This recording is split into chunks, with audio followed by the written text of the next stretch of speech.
네, 안녕하십니까. 북포럼 344회 오늘 아름다운 나눔 수업 전성실 저자님과 오늘 지금부터 1시간 반 동안 진행하도록 하겠습니다. 자, 먼저 오늘 게스트님 소개 시키기 전에요. 저랑 같이 진행 맡을 세 분의 MC분들, 이분들도 오늘 귀한 시간 내주셔서 오늘 이렇게 하나의 나눔을 좀 베풀어 주신 건데요. 먼저 저는 실용 지식을 큐레이션하는 나이피디 고우성입니다. 반갑습니다. 네, 안녕하세요. 저는 볼수록 매력 있는 여자, 들을수록 재밌게 말하는 윤미숙입니다. 반갑습니다. 네, 안녕하세요. 저는 책으로 더함과 나눔을 실천하는 남자, 미래의 지식 에듀테이너 이현호입니다. 네. 네, 반갑습니다. 열정과 진심으로 CS하는 퍼실리테이터 방은숙입니다. 네. 반갑습니다. 자, 오늘 그러면 전성실 저자입니다. 박수 부탁드리겠습니다. 자, 저자님. 네. 이름이 전성실이잖아요. 네, 성실하세요, 진짜? 성실하라고 지어주신 거 아, 성실하라고 저희 할머니께서 직접. 성실하라고? 어떻습니까, 네? 인생을 쭉 돌이켜보시니까. 거꾸로는 안 산 것 같아요. 네. 실성은 안 하셨다.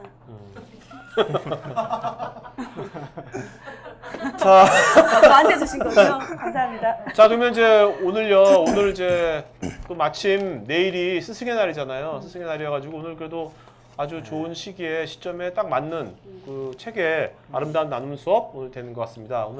그래서 오늘 꼭 책 얘기뿐만 아니라 사실 우리가 어제 교육이나 나눔 이런 것들에 대해서 다들 관심이 많은 분들이 여기 오셨으리라 보고 좀 진한 관점 서로 공유하면 좋을 것 같습니다.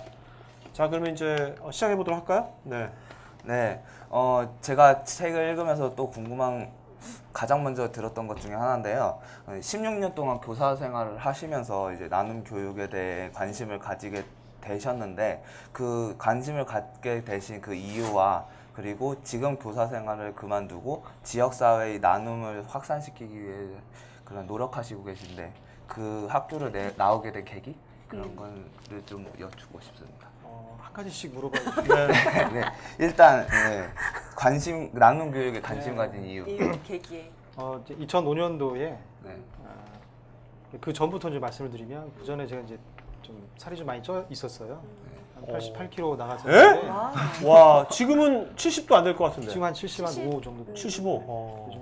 좀 쪄가지고 그때 이제 한번 쓰러진 적이 있어요.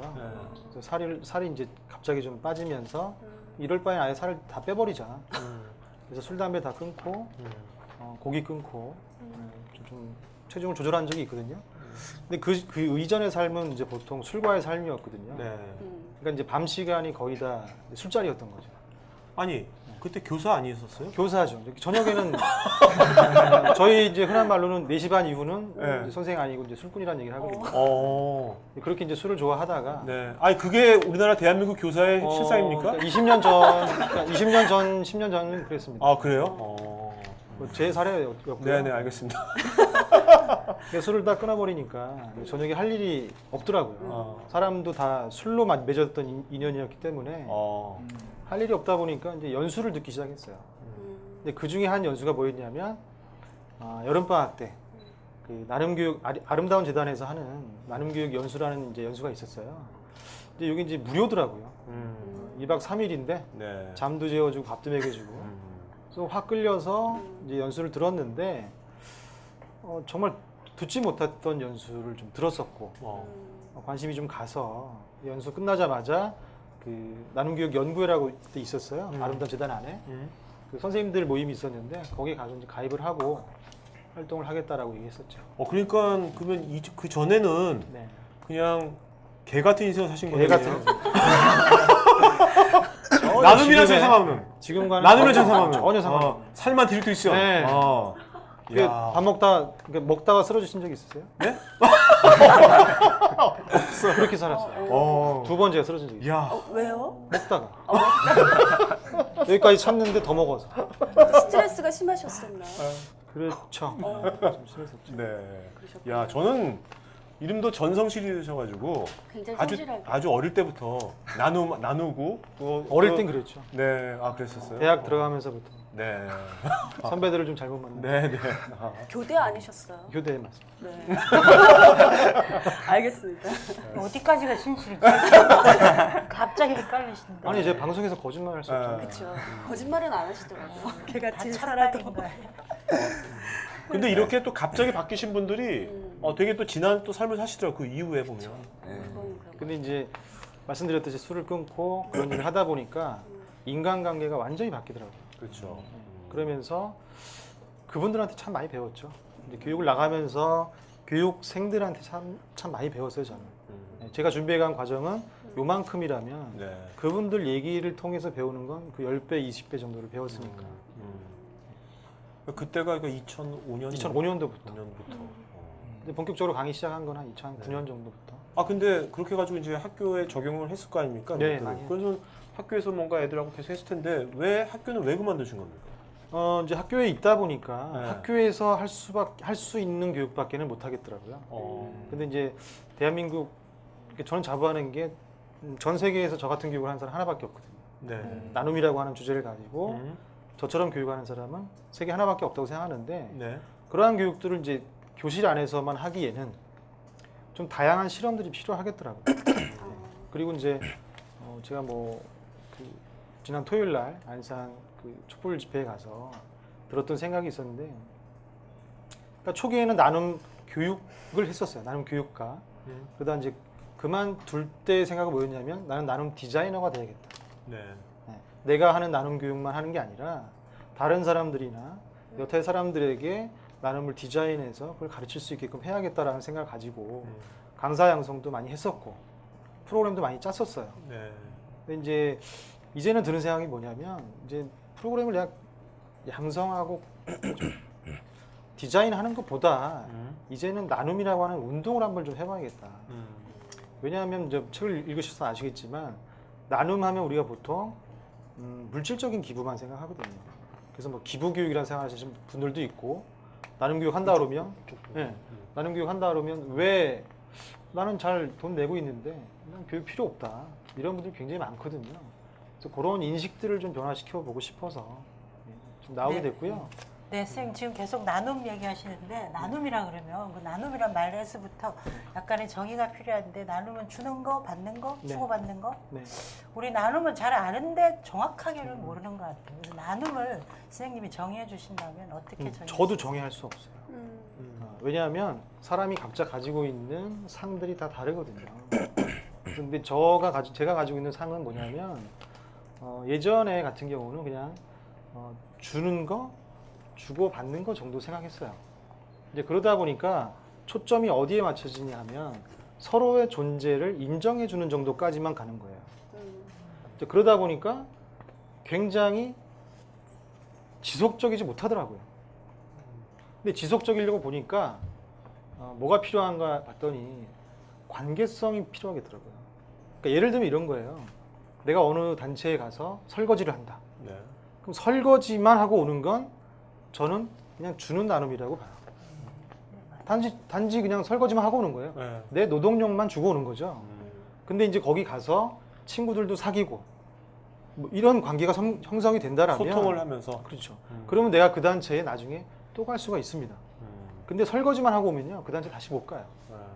근데 그런 의미들이나 지속 가능성에 대한 고민들이 좀 많이 생기다 보니까 나눔하면 저는 그런 관계를 형성하기 위한 소통이라고 저는 얘기를 해요. 네. 깨달음이 오네요. 콧걸음에 와서 듣고만 가면 나눔이 아니라는 거예요. 맞아요, 맞아요. 사실 끝나고 맞아요. 애프터를 해야 된다는 얘기죠. 뭐 애프터를 안 하더라도 뭐 페이스북에 댓글에 달고 네. 좋아요는 눌러주면 그래서 엄청난 나눔이죠. 네, 네. 그렇죠. 그래서 제가 강의를 나갔을 때 사실은 그냥 서로의 존재를 인정하고 오는 거는 뭐냐면 강의만 하고 오는 거예요. 근데 요즘은 어떤 식으로 하냐면 강의 후에 제가 이메일을 알려주고 자료를 준다고 하면서 관계를 형성을 해요. 그러다 보니까 어느 순간 내 강의를 들었던 분하고 제가 일을 하고 있더라고요. 네. 그러니까 그 관계가 그 할 수 있는 일이 점점 더 많아지는 거예요. 나눔에 대한 인식도 점점 커지고 넓어지고 영역도 넓어지고 그런 식으로 좀 많이 하고 있어요. 그렇다면 뭐야 선생님께서 하신 그 나눔 수업이란 것도 뭔가 그런 이제 관계 소통에서 관계 형성되고 그런 거를 학생들 간에도 그런 거를 만들어주는 맞습니다. 겁니까? 선생님과 학생들과의 관계뿐만 아니라 네. 학생들 간에도? 저는 수업 시간에 놀아요. 네. 왜냐면 방향만 제시해. 저는 설명만 하고 아이들끼리 뭔가 할 수 있는 플랫폼을 주고 저는 사진 찍고 놀고 놀고. 노는 건좀 근데 그걸 교장 선생님 좋아하세요, 그러면? 교장 선생님은 잘 모르시죠. 네. 왜냐하면 수업을 안 들어오시니까. 아, 네. 그러면 어머님들한테서 사실은 학교 교육 공부 안 시키고 저 선생님 이런 얘기도 많이 들으셨을 것 같은데. 많이 들었죠. 어. 근데 이제 학기가 지나면서 거의 학기 말이 되면 성적도 올라가더라고요. 네. 그럼 그 다음부터 말이 없나요? 성적이 올라가면? 이제 그게 이제 소문이 좀 나니까 다음 학년도부터는 저한테 뭐라고 잘 안 하시더라고요. 그 사실은 저도 이제 전선실 선생님의 톡스를 통해서 네. 처음 접하게 됐고 또 이 자리까지 해서 제가 또 자원해서 네. 선생님과 또 해야 될 것 같아서 지원을 했는데 나눔 교육을 얘기를 하면서 제가 느낀 거는 자존감을 항상 얘기를 하시는 네. 걸 좀 느끼고 있어요. 근데 사전적인 정의는 모두들 저도 그렇고 조금 인지를 할 수 있는데 딱히 뭐라고 설명하려고 하면 잘 모르겠거든요. 그래서 그러니까 선생님이 생각하시는 네. 자존감에 대해서 좀 듣고 싶습니다.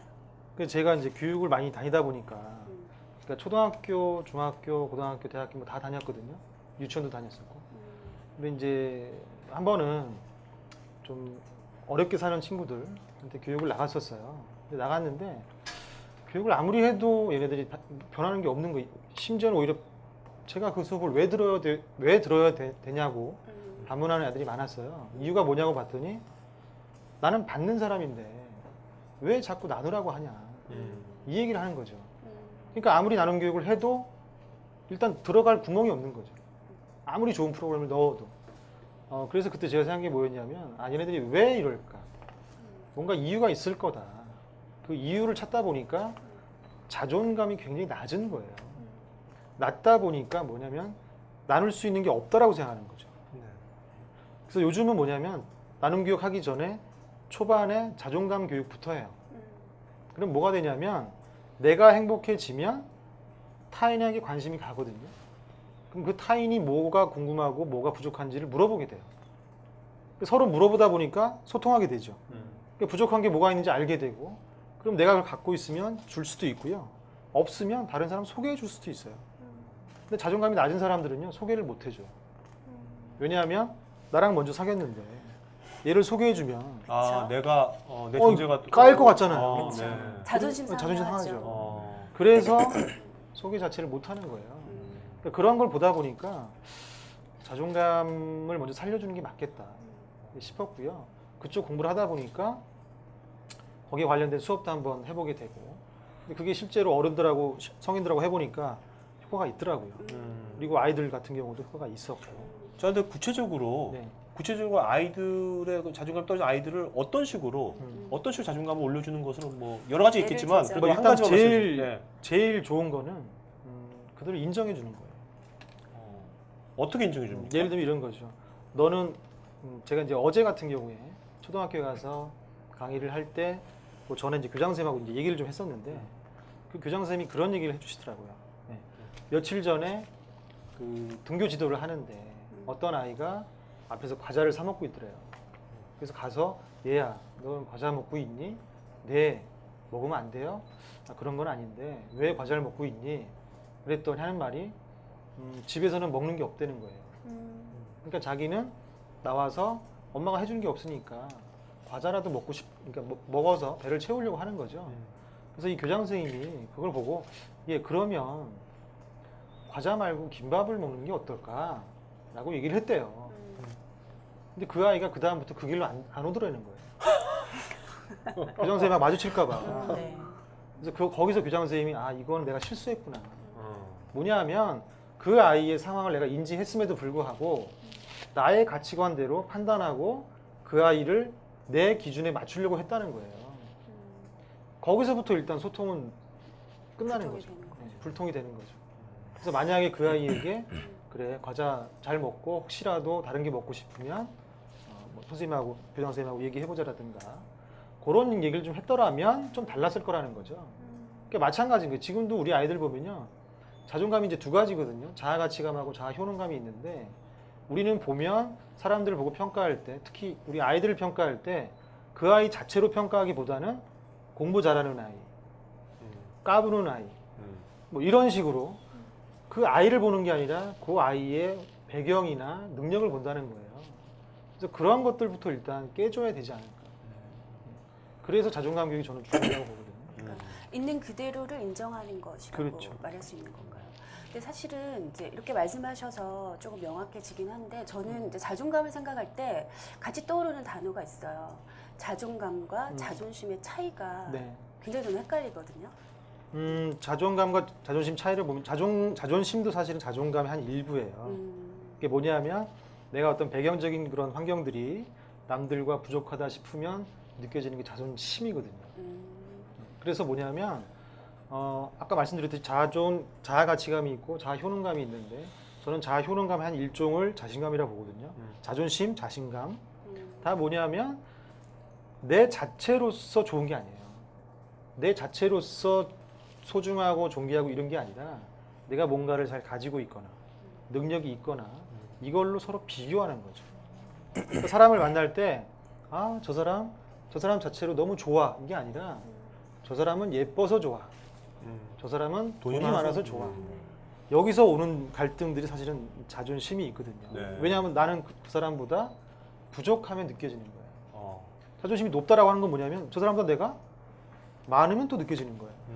그러다 보니까 나보다 없으면 위에 서려고 하고 나보다 많으면 밑에 깔려고 하는 성향들이 많이 나오거든요. 네. 근데 그 학생들도 그렇지만 어른들도 우리 어른들도 이게 자존감이 많이 떨어질 때가 있잖아요.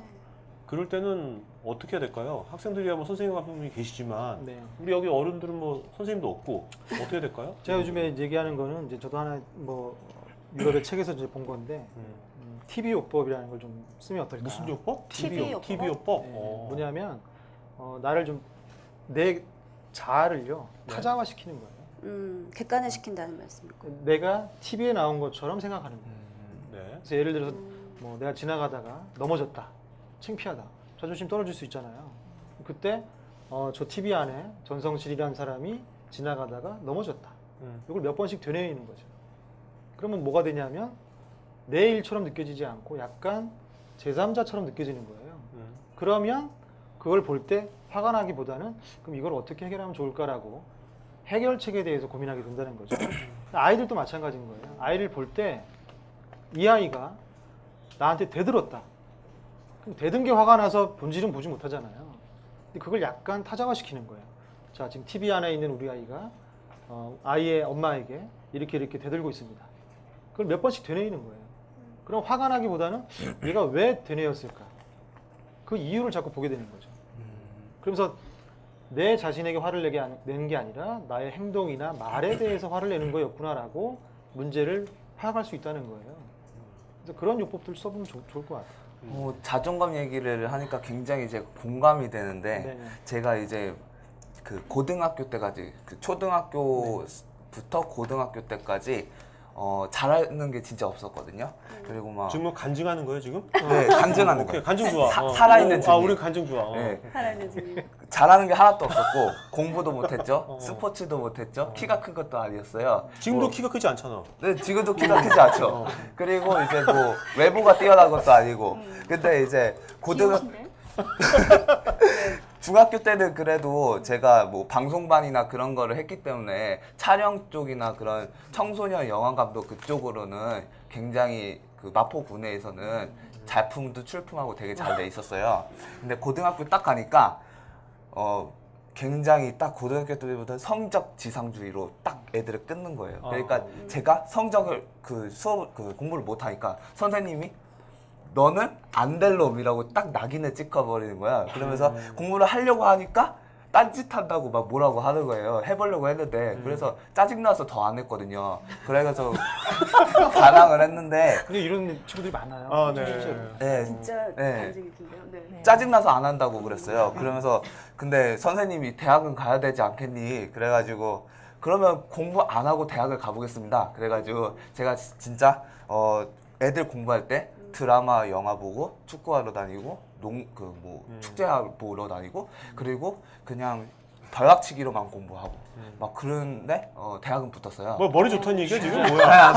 머리 좋은 게 뭘 자랑하는 아니라- 거죠? 근데 간증인 줄 알았더니만. 네, 근데 어. 근데 그게 저는 그 선생님들보다 저를 좀 지지해주는 그 학교 형이 있었거든요. 그 형이 저를 딱 보면서 굉장히 코칭 같은 걸 잘해줬어요. 그래서 좀 뭐랄까 주위에 좀 관심이나 그냥 그 간섭을 하는 것보다는 조금 더 애들한테 자유를 좀 주고 좀 풀어주면서 하면 좀 애들이 점점 이런 자존감을 좀 살리지 않을까 그런 생각이 지금 막 들었거든요. 제안을 하시는데요. 네. 아니 그 실제로 그렇게 하는 단체들도 많이 있고요. 그 선생님들도 많이 계세요. 근데 이제 일반적이지는 않다는 거죠. 네. 왜냐 아까 얘기했듯이 성적 지상주의이기 때문에 우리나라에서는 자존심이 이렇게 좀 커지려면 공부를 잘해야 된다는 거예요. 19살까지는. 네. 물론 이유도 중요하겠지만 네. 공부를 못 해버리면 뭐가 되냐면 나는 자랑할 게 없는 거예요. 그렇다고 얘가 태어날 가치가 없는 건 아니잖아요.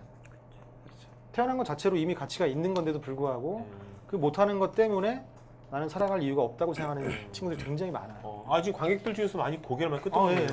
옛 생각이 많이 나나 봐요.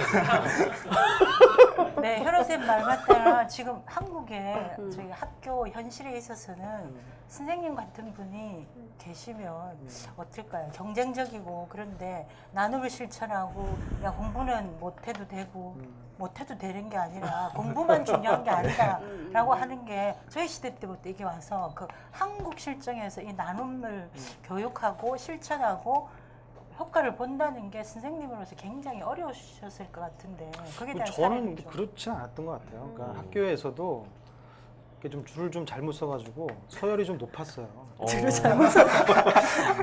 선생님 너무 긍정적이신 거 아니에요? 아니 그러니까 줄을 잘못 자존감이 쓴 높은 거죠. 거야? 자존감이 높. 그러니까 저도 이 공부하면서 자존감이 많이 올라갔어요.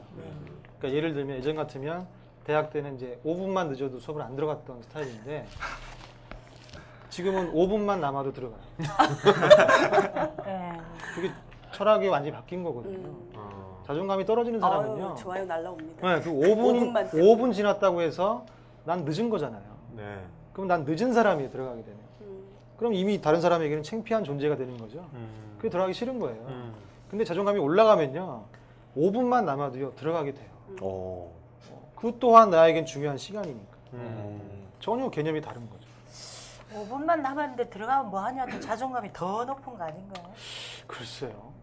저는 하여튼 지금은 그렇게 바뀐 것 같아요. 네. 예. 그럴 수 있겠네요. 근데 우리나라 그 교사들 중에서 지금 저자인 같은 그런 생각하는 교사들이 한 몇 프로 정도라고 보십니까? 아까 성적 지상주의라고 그냥- 이현호 쌤이 그랬잖아요. 네. 근데 그런 교사들이 한 몇 프로 정도 된다고 보십니까? 뭐 제 주위에는 많아요. 그러니까 근데 이제 이게 일반적으로 끼리끼리 논다고. 네네, 그 제 주위에는 많고 네, 다른 분들 얘기 들어보면 사실은 그렇게 많지는 않아요. 많지 않죠. 왜냐하면 그들은 그게 의무라고 생각하거든요. 네. 그 성적을 올리는 게 본인이 해야 될 역할이고 월급을 받은 거에 대한 책임이라고 느끼고 있거든요. 그래서 저는 이제 그게 좀 안타깝죠. 자, 뭐 교사 얘기 나왔으니까 지금 요즘 사실 학생들이 제일 선호하는 학과 중에 하나가 네. 교직이잖아요. 교대. 네. 되게 옛날 저희 때 비해서 되게 많이 트렌드 높아지고 사범대도. 그런데 사범대 교대. 근데 이제 그런 것이 어떻게 보면 아주 자기 어떤 어린 학생들을 뭔가 제대로 키워가지고 하려는 사명감을 갖고 가는 사람도 있지만 많은 친구들은 또 그게 아니라 교직이라는 게 안정적이다. 네. 그런 것 때문에 많이 가는. 또 안정적이니까 뭔가 지금 안정적인 시스템에 순응하고 그 시스템을 뭔가 유지하려는데 뭔가 하나의 또 그걸로서 역할을 수행하는. 네. 이제 그렇게 많이 되는 것 같기도 한데 이런 점에 대해서는 어떻게 생각하십니까?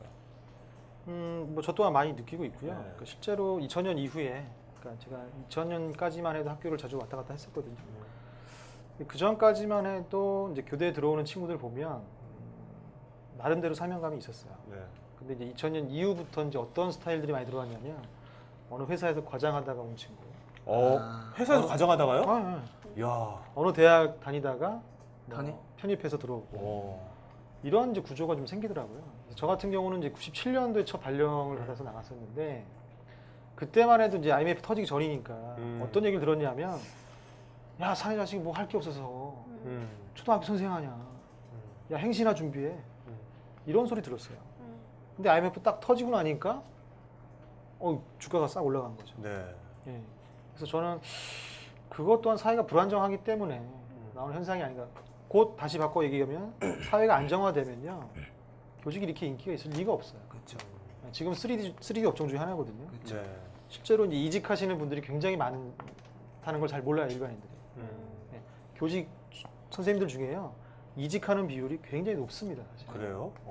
우리가 잘 몰라요. 그러네요, 진짜. 그 어디 기사에서 보니까 고등학생들 선호도 직업 1위가 교사인데 반대로 교사가 됐더니만 이제 만족도로 봤을 때는 거의 하위권의 교사가 직업 있더라고요. 만족도가. 네, 직업 만족도가.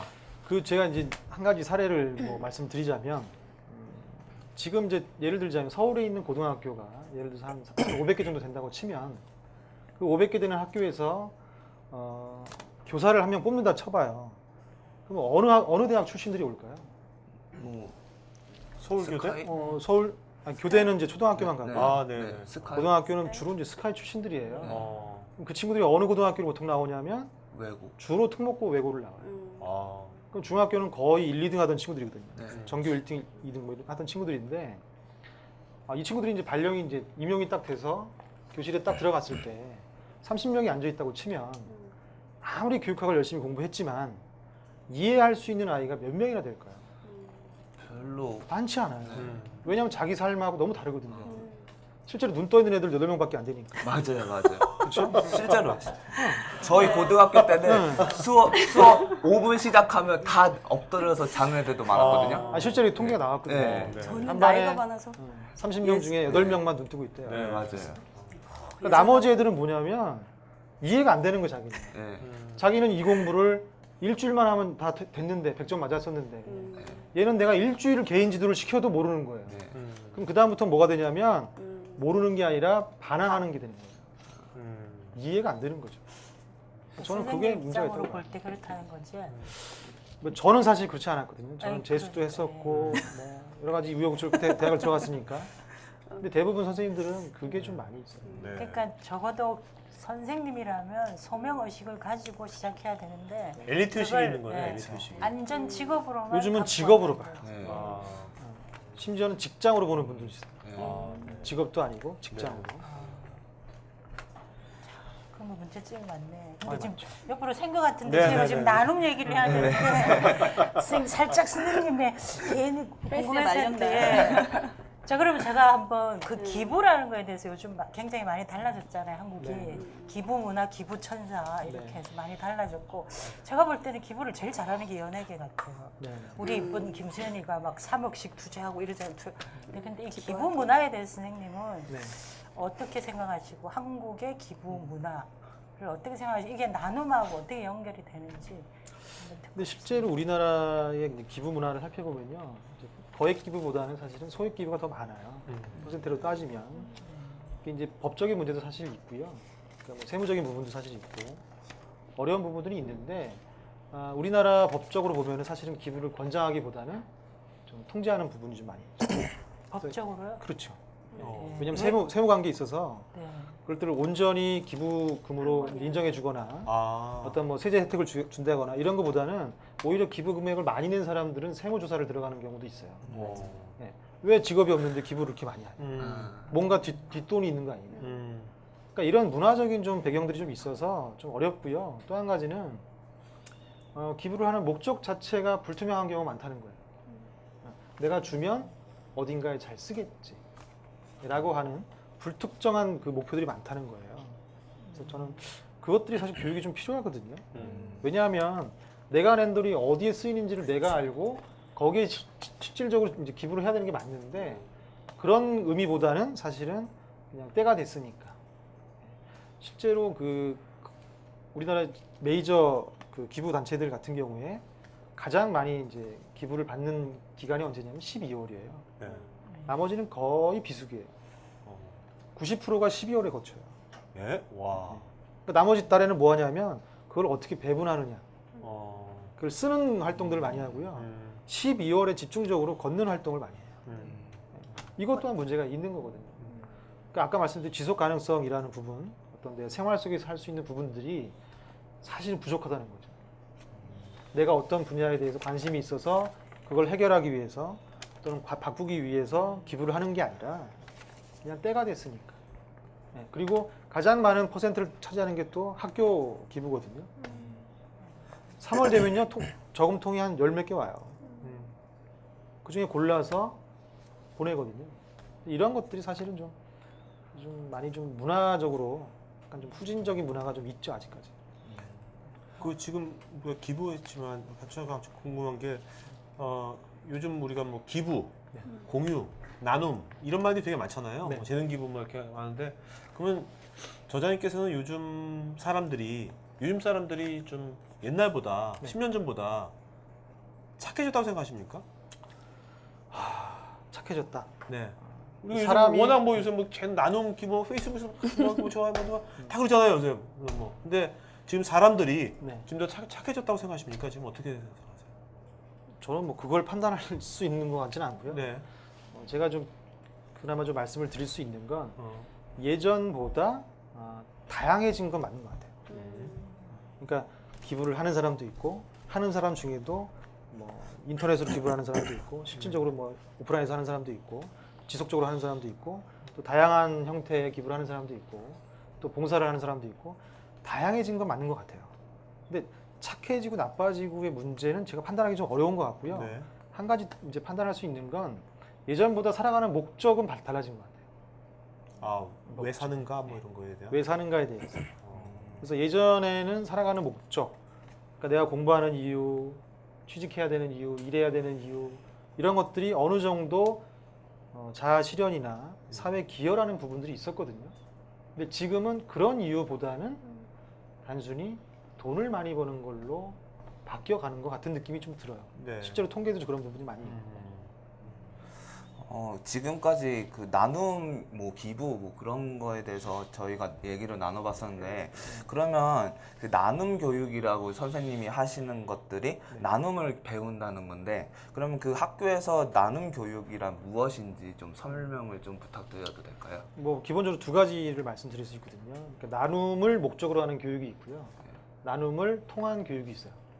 그래서 나눔을 목적으로 하는 교육은 예를 들면 이런 거죠. 1차 시부터 몇 차 시까지 딱 짜서 실제로 수업을 하는 거죠.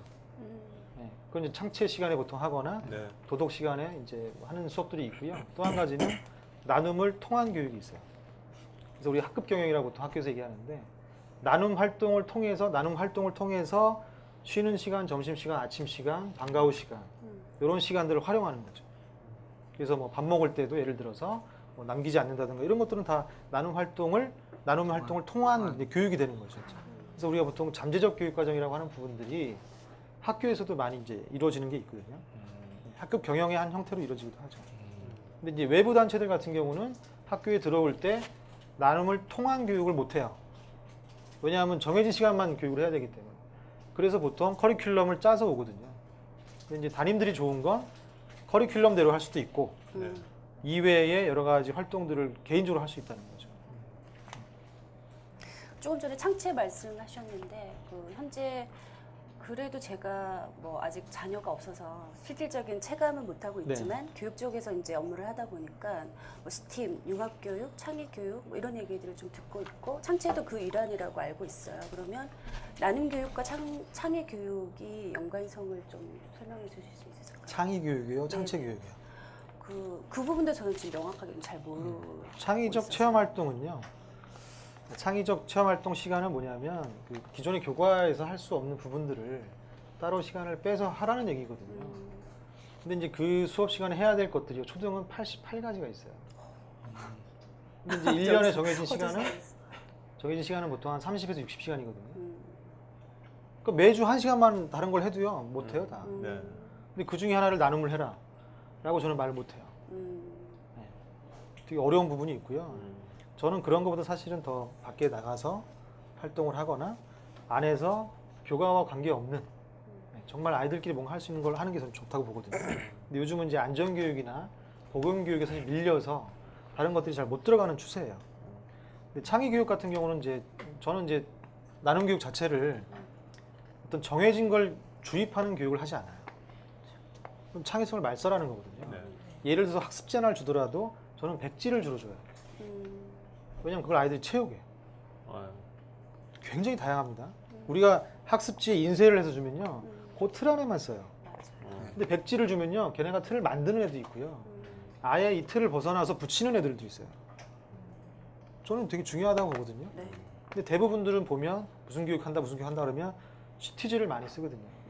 저는 그건 좀 지양을 좀 하는 편이에요. 네. 뭐 창의 교육 얘기 나왔으니까 우리가 보면 학교에서 요새 보면 뭐 진로 독서, 뭐 독서 교육도 되게 막 하는데 학교의 독서 교육은 지금 우리가 좀 책을 좋아하는 사람들이니까 네, 여기 네, 네. 학교 독서 교육은 지금 어떤 문제가 있다고 보십니까? 문제가 있다면 학교 독서 교육 근데 중에. 그게 저는 이제 개인적인 생각입니다. 두 가지를 예를 들면요, 학교 교육에서 가장 큰 문제점 중에 두 가지는 독후감 대회랑 독서상이라고 저는 생각해요.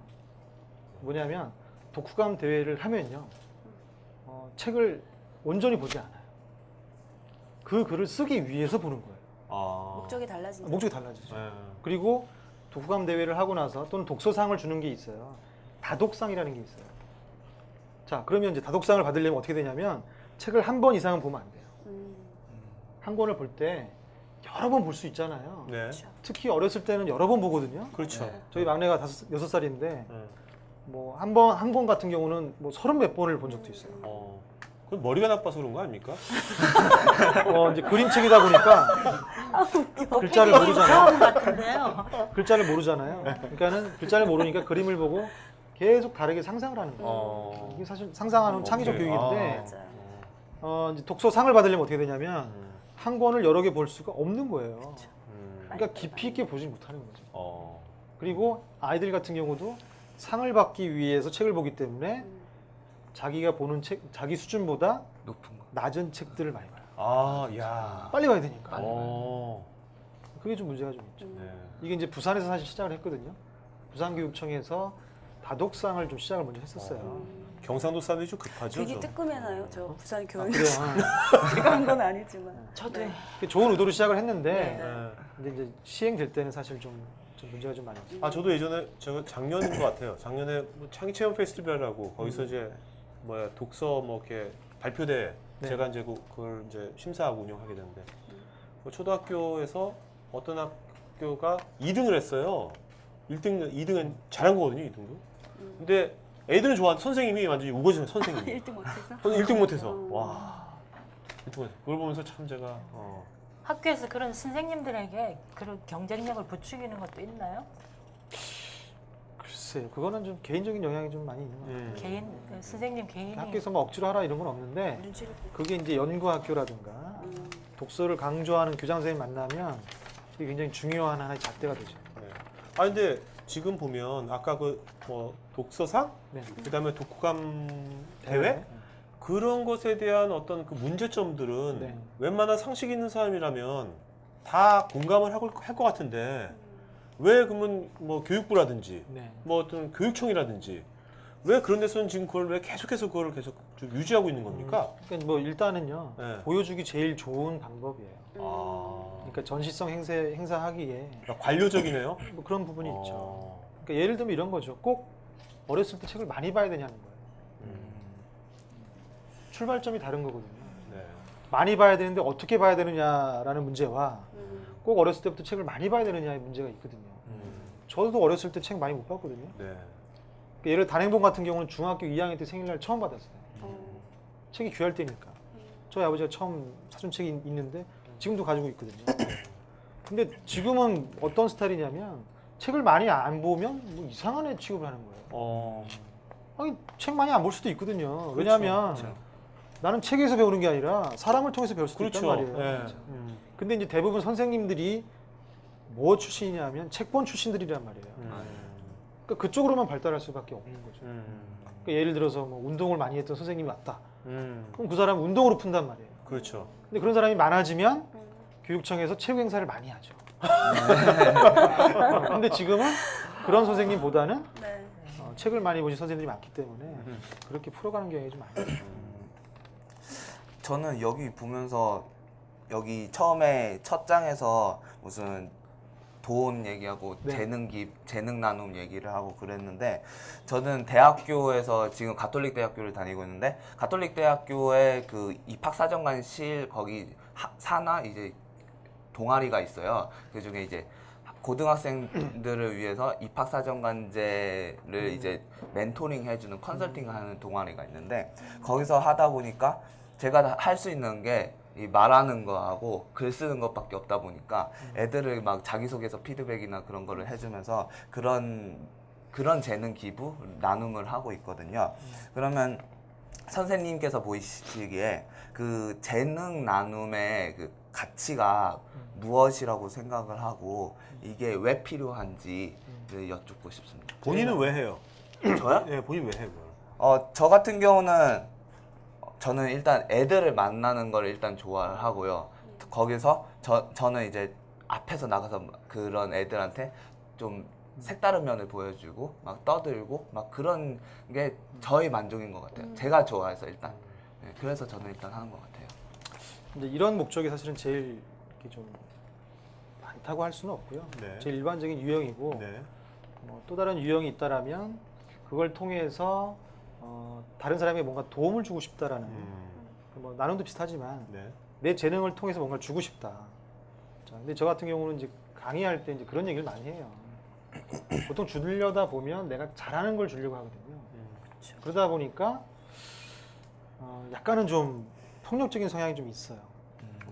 뭐냐면 상대방이 원하지 않는데 내가 잘하니까 주는 경우도 있거든요. 아.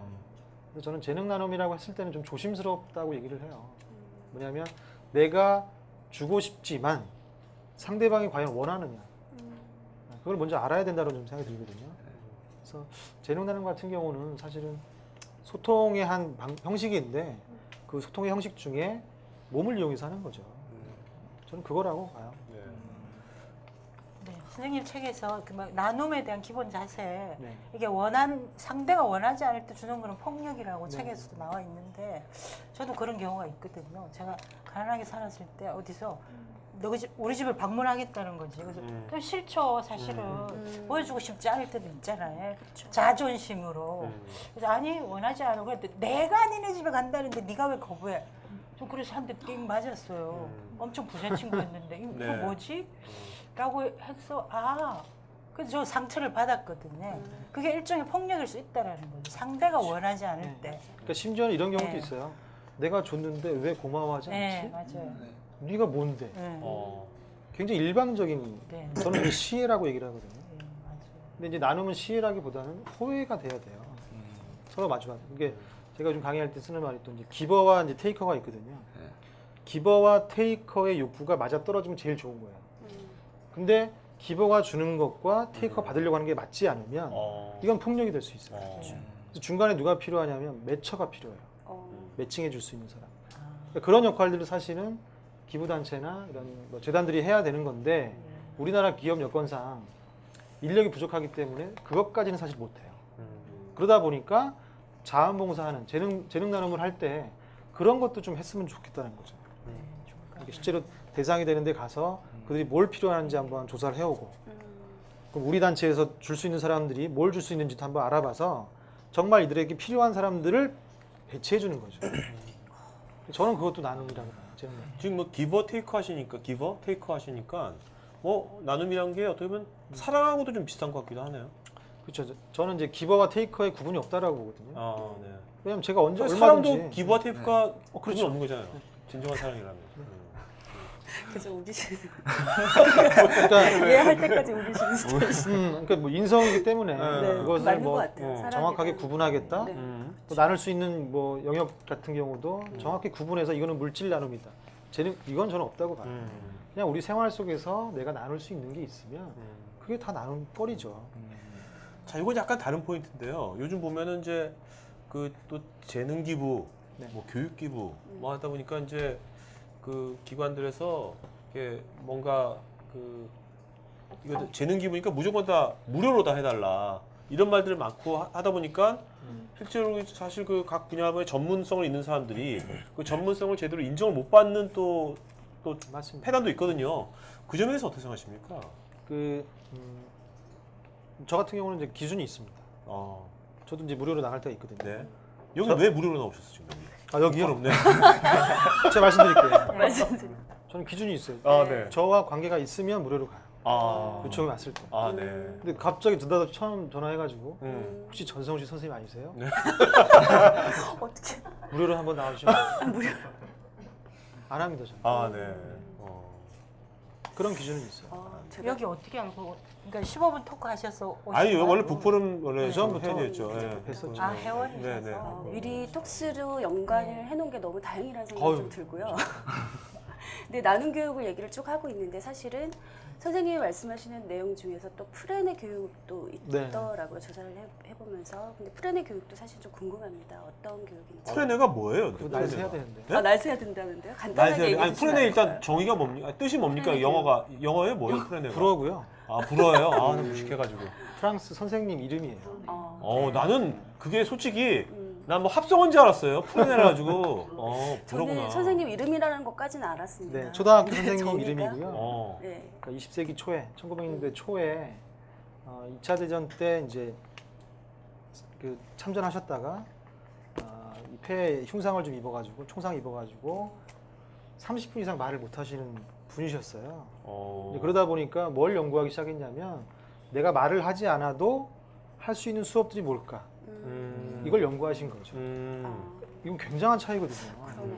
교사가 뭔가를 전달하려고 하는 진짜. 입장과 어. 내가 아무 말도 안 하고 단지 좀 설명을 통해서 아이들끼리 뭔가 거기서 끌어내줄 수 있게 하는 뭐 그런 교육이고요.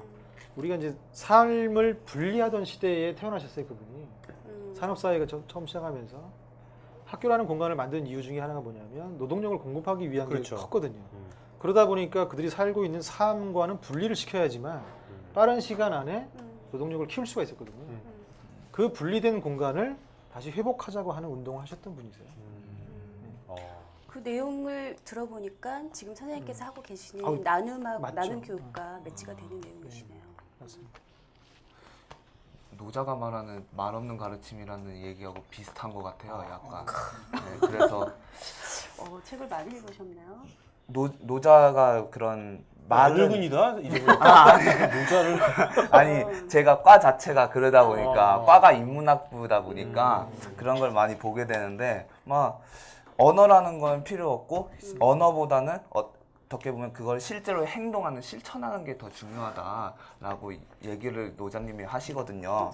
네, 근데 그 선생님은 이제 그런 재능 나눔이나 그런 뭐 그런 나눔 교육 같은 것 한 것 중에 어떤 게 가장 그 좋았던 가장 인상 깊고 보람찼던 기억 남는 그런 게 있었나요? 그러니까 이제 작년에 이제 만들어서 이제 좀 많이 했던 수업 중에 하나가 레츠라고 하는 수업이 있어요. 네. 그래서 뭐 지역화폐 개념이긴 한데 그거를 이제 뭐 설명을 드리면 이런 거죠. 이쪽 벽에다가 내가 나눌 수 있는 것을 써요. 포스트잇을 하나씩 써서 붙이고 가격도 적고 뭐 자기 이름도 쓰고 근데 이쪽 벽에는 내가 받고 싶은 걸 써요. 필요한 거. 그래서 그걸 보고 이제 그 사람한테 가는 거죠. 그래서 통장 하나 만들어서요. 네. 이 통장은 근데 돈이 오가지 않아요. 플러스 마이너스 이제 숫자만 오고 가는 거죠. 이제 신뢰자본이라고 하는데 네네. 그런 걸 통해서 내가 예를 들어서 뭐 예를 들어 안마를 잘한다. 안마를 나누고 싶다. 그래서 안마 200원. 그래서 가서 안마 해주면 200원이 오고 여기서 마이너스 200원이 되는 거예요. 오케이. 이런 활동인데 그 초등학교에서 한 거예요? 아니면 초등학교에서도 했었고 네. 이제 연수 때 일반 성인들하고도 했었는데요. 그러니까 쉬는 시간에 이제 활동하는 거였었어요. 수업 시간에 1시간 알려주고 쉬는 시간에 활동하고 마지막 수업 시간에 피드백 이제 받는 걸 했었는데 그중에 이제 한 분이 어떤 게 있었냐. 이 기재 중에 하나가 또 뭐였냐면 받은 돈을요 며칠 이내에 써야 돼요. 축척의 개념이 없어요. 그라운드 룰이 그런가 보죠. 그라운드 룰이. 너무 룰 자체가 그렇거든요. 그러니까는 받으면 계속 받으려고 하는 사람도 있거든요. 왜냐하면 번다라는 개념이 요즘 강하기 때문에.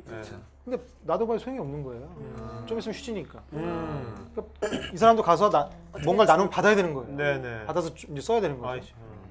근데 그 중에 한 분이 이제 어떤 분이 계시냐면 50대 여자분이었는데 첫날 이걸 시켰더니 자기는 나눌 게 생각이 안 나더래요. 받고 싶은 것도 생각이 안 나더래요. 그래서 아무것도 못 쓰고 그냥 앉아 있었어요. 근데 쉬는 시간 되니까 어떤 사람이 와서 막 떠들더니 자기 통장에 돈을 넣어주고 가더래요. 그 사람 자기에게 들어주면 넣어주는 거예요. 아, 어떤 사람은 또 오더니 어떡해. 안마해주더니 돈을 빼가더래요. 그래서 5일을 했는데 5일 동안 자기는 가만히 있었대요. 근데 통장이 늘었다 줄었다 이러더라는 거예요. 어. 그래서 마지막 날 이제 피드백할 때 하시는 말씀이 뭐냐면 선생님 제가요 가만히 있었는데요 나눔이 이루어져요. 제가 존재하는 것만으로도 나눔이 되는 걸 알았어요. 야, 소름. 그분은 자존감이 확 올라갔겠네. 그러게요. 그래서 제가 의도했던 목적이 사실 그거였거든요. 근데 제일 활동 안 하신 분이 그걸 깨달으신 거예요. 근데 이거를 제가 이게 고등학생 애들 이제 자원봉사 프로그램을 하나 만들어서 김제 그 수련회에서 한번 한 적이 있거든요. 거기서도 그런 아이들이 생기더라고요.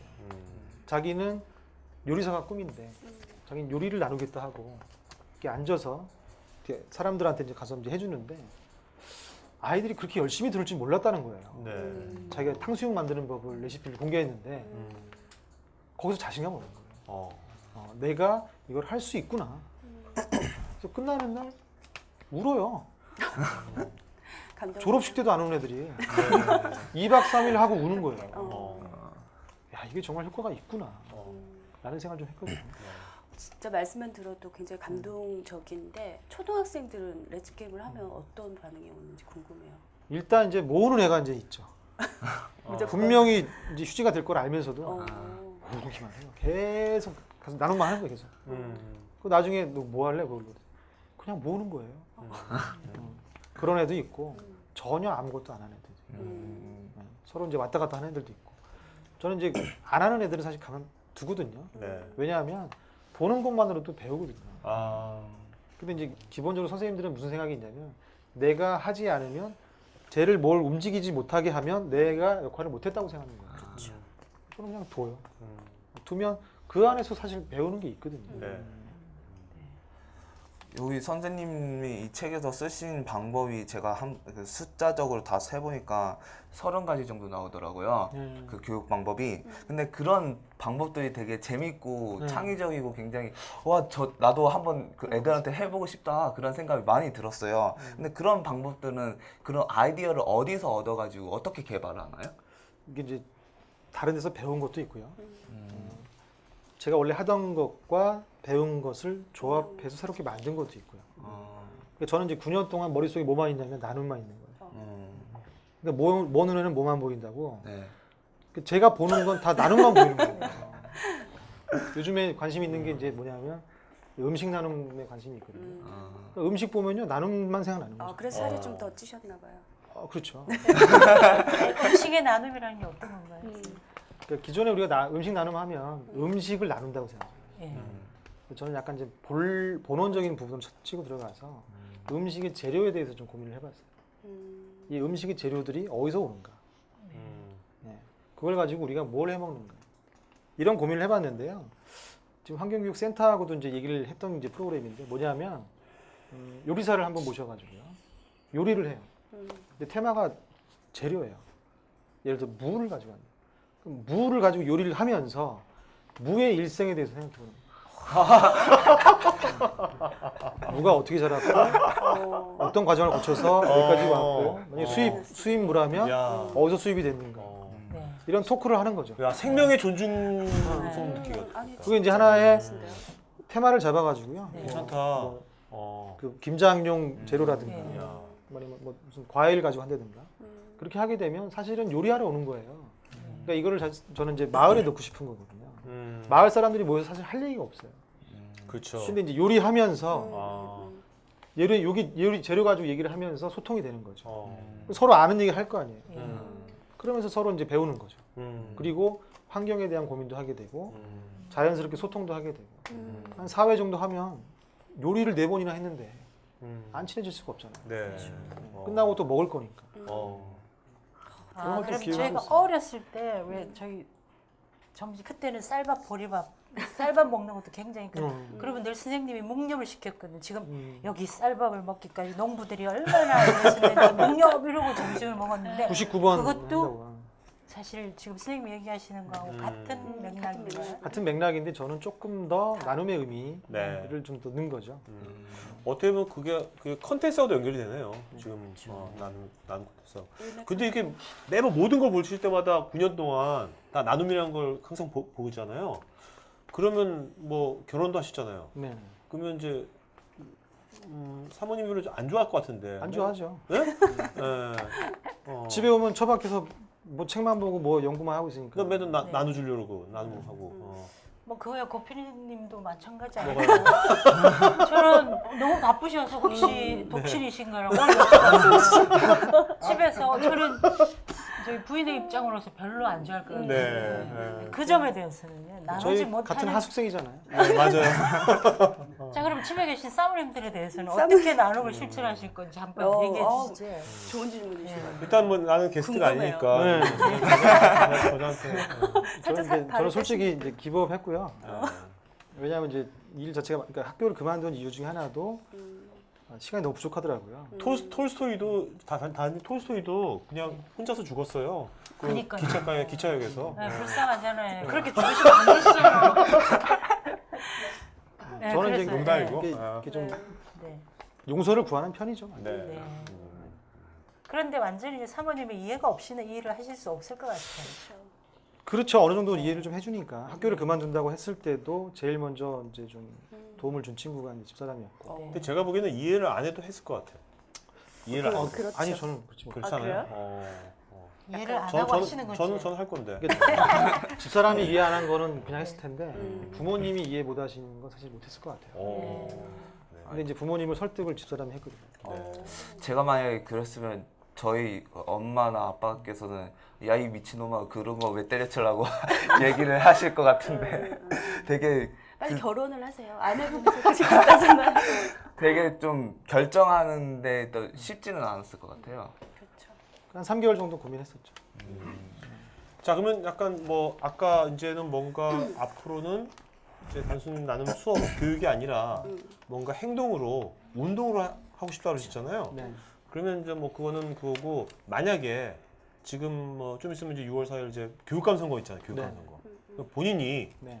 이제 서울시 교육감이 됐어요. 교육감이 되면 제일 먼저 어떤 정책을 하고 싶어요? 그건 생각하고 싶지 않습니다. 뭘 해도 욕을 먹으니까. 에? 뭐래도 저는 이제 교육감으로서의 이제 모습도 있지만 저는 제 위치에서의 모습이 더 중요하다고 보고요. 계속 지역으로 들어가는 이유도 사실 그런 게 있어요. 그러니까 그 요즘에 제가 동시다발적으로 지금 진행을 하고 있거든요. 한 4가지 정도를 진행을 하고 있는데 노인분들도 만나고 있고. 네. 근데 이 노인분들이 단원구 노인분들이세요. 그래서 네, 세월호. 네, 심지어는 한 분 같은 경우는 그 아이들이 이렇게 좀 구조는 아니고 인양되면서부터 뭐라 그러죠? 그래? 구조가 아니라 그 수세? 아니? 아니 이제 그냥 시신을 수습하는 수습. 수술. 수습하고요. 갑자기 생각이 안 나네요. 그 인원이 많아지다 보니까 음. 어느 할머님 같은 경우는 저희 어머님이라고 그러는데 74 되신 분인데 매일 상가집에 가야 되는 거예요. 이제 이걸로 인해서 우울증이 오셔가지고 수업을 오셨는데요 멍해 계세요. 그래서 수업을 못 오고 이제 좀 빠지시기로 했거든요. 도저히 안 돼가지고 그런 노인분들도 많이 봤고요. 근데 그 노인분들에 대한 자존감도 굉장히 중요하더라고요. 이 어르신들이요 평소에 그런 얘기를 사람들 앞에서 자기의 삶을 이렇게 나눠본 경험이 별로 없더라고요. 반짝반짝 하면서 얘기하시는데요. 제가 너무 감동을 받은 경우가 많아요. 그런 노인분들. 요즘 그저께부터는 다문화 어머님들 네. 소수지만 그런 교육도 하고 있고 또 지방에 가서 또 하는 경우도 있고 부산에 올해 갔다 왔었거든요. 그런 식으로 이제 지역 안으로 들어가서 그들의 얘기를 저는 좀 많이 들으려고 그래요. 그 지역이란 건 어떤 마을을 얘기하시는 겁니까? 마을도 있고요, 단체도 있고요. 아, 네, 현지 주민들이죠. 어떤 그 이미 그룹핑이 돼 있는. 그렇죠. 아니면 그룹핑을 하기 위해서 들어가는 거죠. 제가 이제 시흥시 같은 경우는 지금 한 5회 정도 오늘까지 나갔는데 매주 수요일마다 가요. 그래서 왜 나갔냐면 기획 자체가 뭐였냐면 어머님들 자조 모임을 만들기 위한 프로그램이에요. 네, 그걸 위해서 제 나눔 교육 안에 있는 인문학 강의들을 이제 파내기를 하는 거거든요. 네. 그러면서 그분들을 끌어내 주는 거죠. 그래서 그 지역 안에서 뭔가 할 수 있게끔. 자, 끌어낸 다음에 그럼 각 지역마다 그렇게 해서 뭔가 이렇게 뭔가 했어요. 네.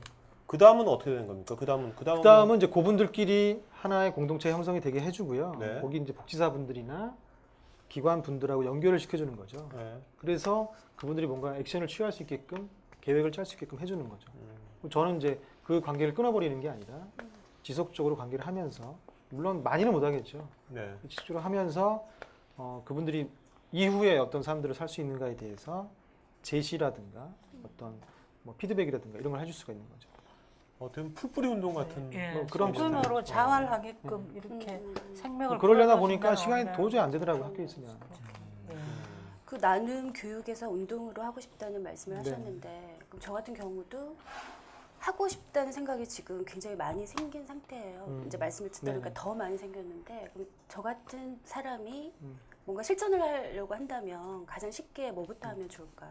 가정을 버리세요 먼저. 가정 지금도 버리고 있어요. 가장 쉽게는 지역에 있는 네. 그 복지관이나 음, 단체들을 좀 방문하는 게 제일 쉽고요. 음, 저는 이제 그래서 그런 것들을 이제 좀 구성을 좀 해보려고 지금 제가 뭐 창업을 준비를 했었거든요 원래. 네. 근데 도저히 이건 영리 사업이 아니더라고요. 영리 쪽은 아닌 것 같고 비영리인데 이거를 재단으로 가야 될지 아니면 사회적 기업으로 가야 될지 비영리 단체로 가야 될지 네. 이게 좀 혼돈스러운 상황이 있거든요. 어. 그래서 그 이후의 삶에 대해서 이제 그런 고민들을 좀 하고 있고요. 그게 좀 된다라면 그 안에서 좀 조직을 좀 하려고 그래요. 네. 근데 진짜 되게 중요한 거 말씀하신 것 같은데 지금 하시는 것을 뭔가 이게 지속 가능하게 지려면 네. 뭔가 이게 선생님 하시는 것도 뭔가 이렇게 돌아가야 될 거 아닙니까? 운영비도 필요하고 그렇죠. 뭔가 다 생활 필요한데 그런 것들을 정말 어떤 식으로 뭔가 만들어 날 것인지 뭔가 기부를 받든지 아니면 직접 버시든지 둘 중에 하나가 있어야 될 거 아닙니까? 그건 어떤 식으로 일단은 지금 부지런히 벌고 있고요. 번다는 어떻게 강연 아니면 뭐 어떤 강의도 많이 하고 있고요. 네. 프로그램도 많이 돌리고 있고 아, 네. 컨설팅도 많이 하고 있고. 그러니까 지금 그 우리나라의 그 나눔 교육 프로그램은 거의 제 손을 거쳐서 가요. 네. 그러니까 인지도가 선생님 좀 혼자 사시는 거예요 지금 일단은? 그렇죠. 네. 근데 이제- 그것도 나눠줘야 되는 거 아닙니까? 그것도? 저는 기획만 해주고요. 네. 알아서 나눠서 다 해요. 네, 네. 그게 이제 가능한 게 뭐냐면 워낙 관심이 많고 새로운 걸 뭔가를 하는 걸 좋아하거든요. 그래서 최근에 한 거 같은 경우는 이제 헤비타트라고 해서 집 만들어주는 단체 있어요. 아, 네, 네, 있죠. 그 단체하고 나눔과 공간이라고 하는 걸 어떻게 풀어볼까? 이걸 한창 고민했었거든요. 그래서 워크샵을 하나 만들었어요. 4시간짜리 워크샵을. 그래서 그거 한번 돌렸더니 너무 반응이 좋은 거죠. 뭐 그런 식으로 저는 그 단체만이 할 수 있는 나눔 교육들을 구상을 좀 많이 하고 있어요. 그래서 아까 선생님이 이 책을 지을 때 하고 쓰실 때 하고 지금하고 많이 달라졌다고 많이 하신 것 같은데 어떻게 달라지셨는지 얘기 좀 해주십시오. 일단은 이제 저거는 예. 교실 안에 묻혀 있었던 거고요. 아, 지금은 이제 교실 밖으로 나온 거죠. 네네. 네, 지금은 사실 그 나눔 교육보다 나눔 인문학, 부모 인문학이라고 하는 수업들을 더 많이 하거든요, 강의를. 좀 더 본질적으로 접근했다고 그렇죠. 하시는 거예요. 그러니까 네, 교육만 사실- 접근했다라면 지금은 네. 교육 외에 네. 여러 가지 사회적인 현상들을 다 건드려 보고 있는 거죠. 근데 그 솔직히 초등학생들 같은 경우는 이제 그나마 초등학생들은 좀 어떻게 보면 좀 순수한 면도 있고 그래서 이런 거를 했을 때 그런 게 어떻게 좀 잘 통할 수도 있는데 학생들이 가장 본격적으로 성적표가 나오기 시작하면서부터 굉장히 경쟁 사회에 접어들어서 대학교 가거나 사회에 나가서까지 계속 경쟁 사회로 치닫는데 그렇게 보면 나 하나만 잘 되면 되지 뭐 나만 생각하는 개인주의에 빠지다 보니까 나눔은커녕 계속 자기 것만 부풀리려고 하는 그런 경향을 많이 보이는 것 같아요. 근데 그런 게 여기 교육이 갖고 있는 어떻게 보면 한계라고 할 수 있는데 지속 하지 못하다는 점이 선생님께서도 지속 가능성에 대해서도 아까 언급을 계속 하셨지만 그럼 나눔 교육이 지속 가능성이 되게 발전을 하려면 어떤 노력이 필요한지가 묻고 싶어요. 저는 뭐 노력이라기보다는 관점을 좀 바꾸면 될 것 같아요. 그러니까 기존에 제가 초등학교에서 교육을 했다라면 네. 지금은 이제 평생 교육이라고 얘기를 하거든요. 네. 그러니까 나눔 교육 자체를 그냥 아이들한테만 하는 교육이라고 생각하면 지속 가능하지 못해요. 아, 근데 저는 이제 아이들 태어나기 전부터 아, 산모들 지금 기획하고 있는 게 그런 게 있는데 네. 산모에게 내가 이 아이에게 뭘 나눠줄 수 있고 뭘 약속할 수 있고 무슨 비전을 줄 수 있는가에 대해서 남편과 산후조리원에서 교육할 수 있는 거 그것부터 시작해서 뭐 노인 말씀드렸잖아요. 그럼 노인들은 죽기 전에 그러면 웰다잉이라고 하는 개념 자체에서 무엇을 나누고 죽을 것인가 이거에 대한 교육. 청년들 어때요? 내가 왜 일을 하는가? 일을 해서 어떤 비전을 내가 갖고 있고 사회에 어떤 기여를 하고 어떤 나눔을 하겠는가에 대한 교육들 전부 저는 중요하다고 보거든요. 그런 것들이 전반적으로 쭉 이루어진다라면 지속 가능성은 저는 담보된다고 봐요. 근데 지금은 사실은 저는 이제 이렇게 계획을 하고 있지만 우리나라의 나눔 교육이 없어지기를 바라는 사람 중에 하나예요. 왜요? 더 이상 교육할 필요가 교육할 필요가 없어지기를 없어요. 원하신다는 거죠. 아 근데 저기 뭐야 그렇게 좀 이렇게 어떻게 보면 그 외곽을 지금 뭔가 이렇게 치시는 건데 그래도 본질인 어떤 그 메인 주류 사회 주류 교육 학교 시스템은 전혀 지금 안 변하고 지금 말씀하신 이현수 말씀 경쟁 구도로 돼 있는데 그럼 그것은 그럼 어떻게 될까요? 그건 계속 어떻게 보십니까? 그건 계속 지금 이 상태로 우리나라는 앞으로 이 상태로 5년 10년 계속 교육 체제가 이게 계속 가리라고 보십니까? 아니면 이 저는 교육 변할 체계가 거라고 변하리라고 보십니까? 저는 변할 거라고 어떤 이유로 보고요. 변할까요? 이게 지금 봐서는 뭐 전혀 안 변할 것 같은데 사회가 바뀌면 변하죠. 사회가 바뀌면 네, 지금 세월호 사건도 보면 우리가 네, 이렇게 분출하는 이유가 이제 있잖아요. 네. 저는 그 분출하는 이유를 더 이상은 속기 싫다라는 게 개념이 있다라고 보거든요. 이제 더 이상 속기 싫다라면 공부를 해야 되는 거죠. 뭔가 저들이 주고자 하는 것들이 저건 아니다라는 걸 알아야 되잖아요. 그런 공부를 해야 되기 때문에 저는 이제 부모 교육들을 좀 많이 다니고 있고요. 네, 외곽을 아까 말씀하셨듯이 외곽을 많이 치고 있어요. 네, 네. 실제로 학교에 들어가고 있는 단체들이 있거든요. 제가 강사 양성을 하고 있고 그들이 들어가서 교육을 하고 있어요. 네, 네. 그런 인식 전환들을 좀 하고 있고요. 사업들을 하고 있고 그걸 아까 말씀드린 하나의 단체를 만들어서 좀 더 체계적으로 좀 하려고 생각하고 있고요. 그러니까 외곽에서 치다 보면 저는 주류도 바뀔 거라고 봐요. 네. 그리고 실제로 교육청 교육부 관계자들이요. 북유럽을 굉장히 많이 다녀오고 있거든요. 네. 이유가 있거든요. 다녀온 네. 이유가. 그럼 그들이 다녀왔을 때 뭐 한 가지는 배워왔단 말이죠. 그런 것들이 저는 5년 이후에는 좀 발현되지 않을까. 네. 자 이제 그러면 질의응답 시작하겠습니다. 마이크 준비해 주고요. 스텝 마이크 준비해 주고요. 자 질문 있으신 분 손 들고 그 질문해 주시면 되겠습니다. 궁금한 거. 먼저 온라인에서 일단은 한희경 씨가 질문하셨는데요.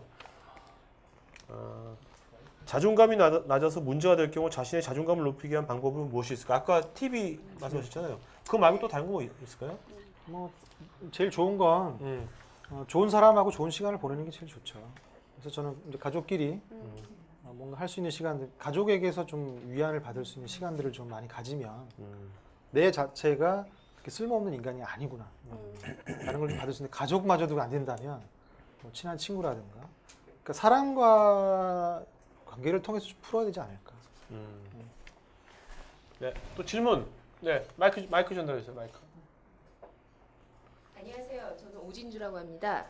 저도 토요일 날 안산광장의 촛불 집회 아이 초등학교 4학년 쌍둥이를 기르고 있습니다. 둘 데리고 안산 집회 동행 갔다 왔는데요. 그때 그 유가족이 나와서 우리나라 교육은 망했다 네. 들으셨잖아요. 오늘도 원래 쌍둥이를 데리고 올래다가 인천에서 왔는데 너무 멀어서 길바닥에 버리고 왔어요. 그 아이들이 지금 40분을 헤매다가 집에 돌아갔는데 그럼 애들은 5,000원 지어주고 왔는데 게임 1시간을 거래를 하고 데리고 올래다가 게임만 1시간 주고 왔어요. 네, 그 애니어그램을 하시기 때문에 천성이라는 게 조금 있다고 저는 생각을 합니다. 쌍둥이라 작은 아이는 천성이 책을 읽어도 좀 좋은 쪽으로 선한 그릇인데 큰 아이가 꿈이 워렌 버핏이에요. 꿈이 부자예요. 그래서 제가 조금 걱정을 합니다. 좋아하는 색깔도 빨간색이고 컬러 테라피로 보면은 물질적이고 그래서 제가 아이를 뱃속에 가졌을 때 3가지 건강, 책을 읽는 습관 3가지가 나눔을 실천하는 아이로 키우고 싶은데 2가지는 실천이 좀 돼 있고요. 나머지 이제 4학년부터 실행할 것이 3번째인 그 나눔을 하는 걸 이제 좀 실행을 하려고 하는데 큰 놈의 걱정이에요. 네. 워낙 물질적이라서 제가 걱정을 하고 있거든요. 그래서 오늘도 게임을 걸고서 오다가 길바닥에 버리고 왔는데 제가 그 워렌 버핏이 꿈이라서 왜 이유는 부자라서 이 아이를 타고난 이 아이를 제가 그 말은 했습니다. 작은 놈한테 너는 그릇이 좋아서 제가 그런 말을 했어요. 하나님께서 너는 참 잘 그러니까는 큰 놈이 엄마 나는 그래서 제가 그랬어요. 우리나라에도 부자는 되게 많아. 이건희 회장만 해도 부자는 많은데 그 사람들은 위인전에 안 나와. 근데 빌 게이츠는 나와. 왜일까? 빌 게이츠는 워렌 버핏의 영향을 참 많이 받았는데 젊은데 왜 나와 있을까? 그 사람은 참 선한 부자야. 왜? 그 사람이 지금 은퇴를 하고선도 어떤 일을 하고 있니? 나는 너가 그런 부자가 될 수 있게 같이 고민하고 싶다. 나는 너와 같이 고민해서 너가 그런 부자가 됐으면 좋겠다. 제가 이런 말을 했습니다. 그런데 걱정은요. 기저귀를 찰 때부터 짱깨 아저씨가 건네준 잔돈을 그 기저귀 속에 숨긴 아이예요. 믿어지지 않는 네, 저희 그 11살 돼서 이번에 그 제가 이제는 가짜에서 받은 그 제 생일 그 선물을 2 쌍둥이 놈이 4만 얼마씩 걷어서 제가 이제부터 내가 걷겠다 하는데 그거를 계산받는데 당신이 나한테 일주일에 4,000원씩 주는 돈을 얼마인지 계산기를 달라고 해서 4,000원씩 365 나누기 7 뭐 계산을 해서 당신이 나한테 얼마를 받았는데 나한테 얼마를 걷어 계산을 하는 이 아이를 근데 제가 독서 지도를 하고 있습니다. 지금 현재 네. 직업이 굉장히 무력적입니다. 지금 아이들 대부분 돈을 추구하고 있더라고요. 저희 어른들보다.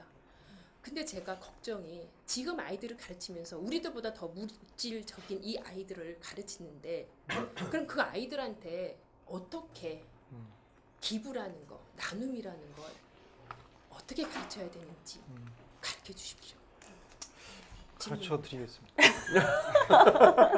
근데 워렌 버핏도 좋은 많이 네, 정말 기부하는 되는 게 걸로 많이 알고 하는데 원 있어요. 기부만. 실제적으로 그거를 소통을 말씀하셨듯이 아이들한테 솔직히 저희들 세대보다도 굉장히 이기적이고 주는 걸 경험해 보지도 않았고 네, 자기밖에 모르거든요. 나눔이란 말 자체도 처음 듣는 애들이 많아요. 네, 그거를 경험해 보지를 않았어요. 그래서 아까 말씀하셨던 교장 선생님 말씀 아까 하셨잖아요. 김밥 얘기하셨던 제가 그거를 교육 현장에서 느끼고 있거든요.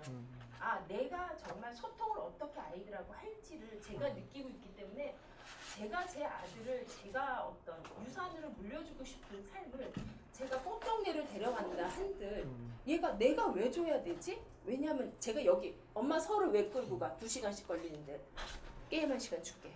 그럼 타자. 근데 저 길바닥에서 야 내려. 야 버스 또 갈아야 돼. 자 어떻게 소통을? 자, 이거는 이제 미스 단기간에 될 수 있는 부분은 아니고요. 장기간으로 이제 계속 끊임없이 얘기를 해줘야 될 게 뭐냐면 돈을 왜 벌고 싶은데? 라고 하는 이제 목적성을 자꾸 물어봐 줘야 돼요. 그러니까 돈이 목적이 아니라 수단이 되게 만들면 돼요. 그러니까 너는 돈을 왜 벌고 싶니? 방법은 여러 가지가 있잖아요. 근데 왜 벌고 싶니라고 물어봤을 때 대답하는 아이들은 별로 없어요. 대부분 하는 얘기가 뭐냐면 행복해지려고. 그럼 돈을 많이 벌면 행복할까? 라고 저는 끊임없이 물어봐요. 그럼 아이들은 막혀요. 그러면서 책을 찾아보겠죠. 아니면 주변에 물어보거나. 그랬을 때 사실 그거에 대해서 명확하게 얘기해 줄 수 있는 사람이 많지가 않고요. 그 또한 막연한 생각일 뿐인 거죠. 그래서 돈을 이런 얘기가 있어요. 내가 기부를 하기 위해서 돈을 버는 사람이 있고요. 돈을 벌었으니까 기부하는 사람이 있어요. 같은 것 같지만요. 굉장히 다른 거예요. 네, 우리가 이제 사회적 기업도 그렇게 얘기하잖아요. 이 사람을 고용하기 위해서 빵집을 차리는 것과 내가 빵집을 운영하기 위해서 이 사람을 고용하는 건 되게 다르거든요. 똑같은 개념이에요. 내가 기부하기 위해서 돈을 버는 게 아니라 돈을 많이 벌다 보니까 기부한다라고 얘기하는 애들이 많아요. 그 목적이 중요하다는 거죠. 저는 단기간에 안 된다는 말씀이 아마 답답하실 거예요, 처음에. 물어보면. 그럼 엄마는 왜 돈 버는데? 라고 반문할지도 몰라요. 그거에 대해서 계속 얘기를 하셔야 돼요. 그리고 이제 좀 전에 아까 말씀하시면서 조금 큰 아이에게 실수하신 건 작은 아이만 그렇죠. 하나님이 주신 뭐 이렇게 얘기하셨잖아요. 그럼 그 아이는 자기는 성격이 그렇지 않은데 그럼 엄마에게 내가 어필할 수 있는 방법은 돈 버는 것밖에 없는 거예요. 자기 살아는 거. 근데 그거는 좀 사과를 하셔야 될 것 같아요. 네, 네. 그러면서 왜 돈을 벌고 싶어 하는지를 끊임없이 물어봐 주시면 또는 그거에 관련된 책이나 영상물들을 좀 보여주면 아이가 생각을 일단 많이 하게 돼 있어요. 사춘기가 오면. 지금은 아직 어리니까 좀 그런데. 근데 돈 버는 거 쉽지 않아요. 네. 그거에 대해서 고민을 하더라고요. 네. 근데 저는 그건 어떤 면에서는 되게 좋은 거라고 볼 수 그렇죠. 있는데요. 굉장히. 네. 근데 오히려 중간에 좌절할 수도 있어요. 저는 어머님께서 너 네. 둘째 너 비교하시면은 애가 더 글로 갈 것 맞아요. 같아요. 맞아요. 더 오히려 맞아요. 그냥 무관심한 게 더 좋지 네. 않을까요 지금? 오히려 인정을 네, 해주시는 그냥 거죠. 내버려두면 되시고 저는 그냥. 네. 자, 그 온라인에서 한희경님께서 질문하셨는데 다 이건 그래 직접 할래? 알겠습니다. 제 아들 같은 경우에는 완전히 반대 케이스인데요. 제 아들이 기독교 부설 그 유치원을 나왔거든요. 그래서 어릴 때 7살 때부터 배려하고 남에 대한 경청, 나눔을 배웠어요. 그러다 보니까 이제 학교를 가니까요. 친구들한테 필요한 걸 다 주는 거예요. 연필도 그냥 다 주고 심지어 제가 용돈을 주면은 그걸 갖고 그날 가서 다 써버리고 어디 놀러 갈 때 항상 롤케이크 있죠. 네. 그걸 사가지고 가요. 한 번 그 버릇을 들여놨더니 남의 집에 갈 때마다 항상 사주니까 제가 그 감당을 못할 정도거든요. 예, 이럴 경우에 이 아이한테 자기 거에 대한 의식을 가르치려면 어떻게 해야 되는 거예요? 그러니까 나눔 교육에 대한 부작용, 역기능에 대해서 전 얘기하고 있는 거예요. 예. 나눔 교육을 제대로 안 받은 거죠. 아 제대로 안 받은 거라는데. 일단 제대로 못 받은 일단 거예요. 계획이 필요하고요. 뭐냐면 내가 이제 10,000원이 있다라면 10,000원을 어디에 쓸 거에 대한 계획을 세워야 돼요. 이때 계획은 나를 위해 쓸 퍼센트, 타인을 위해 쓸 퍼센트, 우리 가족을 위해 쓸 퍼센트를요. 그 아이 보고 정하게 하면 돼요. 그래서 어떻게 쓸 건지에 대해서 고민하게 하고 계획 세우게 하면 되고요. 아까 이제 시간도 말씀하셨는데 저는 시간 가지고도 하거든요. 내가 한 달을 살았는데 한 달 동안 어떻게 살았는가에 대해서 되짚어 보고 내가 했던 일들을 적어봐요. 10가지 정도 적어보면요. 그 중에 저 같은 경우는 나를 위해서 투자한 시간이 거의 없어요. 가족을 위해서 쓴 시간도 거의 없어요. 거의 사회를 위해서 하는 일들이 많거든요. 그걸 한번 보고 나면요. 내가 이렇게 살았구나. 그럼 앞으로 내가 어떻게 살 건가에 대해서 다시 또 짜보거든요. 그러면 역시나 또 사회를 위한 게 많아요. 그러면 그거를 수정하는 거예요. 그래서 어머니가 그거 같이 하시면 좋아요. 그러니까 우리 아이가 뭐 돈을 얼마가 생겼는데 어디에 쓸 건지 엄마랑 같이 한번 상의해 보자. 그러면서 퍼센트를 좀 같이 교육을 하면 좋죠.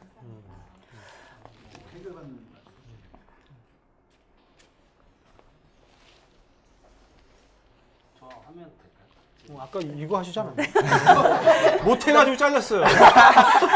나눔도 능력 있어야 나눔을 하는 거야. 능력 없어 나눔 못해. 앞에서 두 분 하시는 말 들었는데 군대 가면 다 고쳐진다고 생각해요. 왜냐면 저 같은 경우에 어렸을 때 되게 물질적이고 약간 돈을 추구하는 스타일이었는데 그리고 중학교 때 선도부 해서 그때는 공부 잘하면 보통 선도부 그런 데 안 치잖아요. 근데 그래가지고 주변 애들이 약간 잘난 척한다고 싫어했어요. 근데 고등학교 때 이젠 나눔에 대해서 깨달아가지고 주변한테 막 나눠주기 시작했어요. 근데 너무 퍼주다 보니까 또 그것도 안 좋다는 걸 알게 되고 군대에 가면서 군대에서는 아무래도 같이 계속 생활하다 보니까 어쩔 수 없이 계속 부딪히고 한국 남자는 어쩔 수 없이 군대를 가야 된다고 여기 답변 두 분한테 드리면 되고 네. 저 질문은 그 한국에서 태어나면은 어렸을 때부터 초등학교 도덕을 계속 배우잖아요. 네네. 중학교 때도 도덕이라는 과목이 있고 고1, 고2 때도 도덕이라는 과목이 있고 고3 때는 심지어 수능에서도 윤리라는 과목으로 윤리. 도덕을 배우잖아요. 네. 근데 세계에서 도덕 수준이 그렇게 높지가 않잖아요. WTO 세계에서 치고는. 도덕을 배우는 나라도 저희 예, 그거 저희 어. 나라밖에 없고. 우리나라밖에 없어요. 왜냐면 외국에서 저가 학교 나왔는데 어. 도덕 수업이 그렇게 많은 나라는 저희밖에 없는. 주로 이제 철학이나 네. 뭐 이런 걸로 어. 배우지. 그 이유가 무엇이라고 생각하시는지 도덕 수준이 낮은 이유가 뭐 이유는 간단해요. 아까도 말씀드렸지만요. 우리가 인성교육, 도덕교육을요. 지식 전달로 배우고 있어요. 아.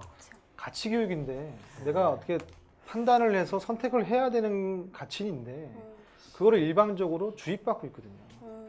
그럼 예를 들어 뭐 정의라고 하는 부분들 그럼 내가 다룰 수 있고 박미수 선생님 다룰 수 있거든요. 이걸 인정하지 않아요. 왜? 시험에는 그렇게 보면 안 되니까. 저는 이게 제일 문제라고 보고요. 그게 좀 바뀌어야 되는데 안 바뀌어요. 왜? 그 서울교대에도요. 옛날에 이제 교대 안에서도 그런 게 있었어요. 도덕을 없애자라는 운동이 있었어요. 교육부 안에서. 근데 그걸 누가 반대했냐? 저희 윤리과 교수들이 반대했어요. 아. 할 데가 없잖아요. 그렇죠. 응. 실과도 그랬었는데 교수들이 반대해서 또 남아 있었고요. 이런 그런 교수들 이기적인 게 좀 사실은 있고요. 저는 이제 그 말씀 많이 드려요. 인성교육은 적어도 인성교육은 교사가 1시간 동안 떠들면 안 된다. 아이들이 자꾸 생각할 수 있고 고민할 수 있는 거리를 던져줘야 되고 그걸 선택했을 때 어떤 일들이 벌어지는가에 대해서 같이 논해 봐야 되는 거죠. 그렇네요, 진짜. 근데 그런 게 전혀 없다는 거죠. 예, 저희 큰애가 이제 고2인데 윤리교과서를 작년에 본 적이 있어요. 고등학교 윤리교과서. 너무 잘 만들었어요. 제가 하는 얘기 다 들어있고요. 정말 잘 만들었어요. 근데 수업 시간에 그걸 안 쓴다는 거예요. 자습 보통 자습을 하거나 선생님 일방적으로 얘기를 하거나 하다가 시험 때 밑줄 긋기만 한다는 거죠. 안 되는 거예요. 그래서 저는 교육 프로그램을 짤 때 뭐 보시면 아시겠지만 거의 다 저는 놀아요. 네. 아이들끼리 뭔가 하게 되고 공유하게 하고 뭐 이렇게 하거든요. 그래서 아까 이제 좀 전에 이제 말씀 못 드린 거 하나 말씀 더 추가드리면 특히 자꾸 주는 애들이요. 뭐가 문제가 될 수 있냐면 자존감이 떨어질 수가 있어요. 아. 떨어지기 때문에 자꾸 주려고 하는 거예요. 그걸로 인정받고 보상을 해서 인정받고 아. 뭐 이런 게 사실 있거든요. 맞아요. 저희 이제 둘째가 이제 아들인데 걔가 그래요. 용돈을 주면요 자기가 안 써요.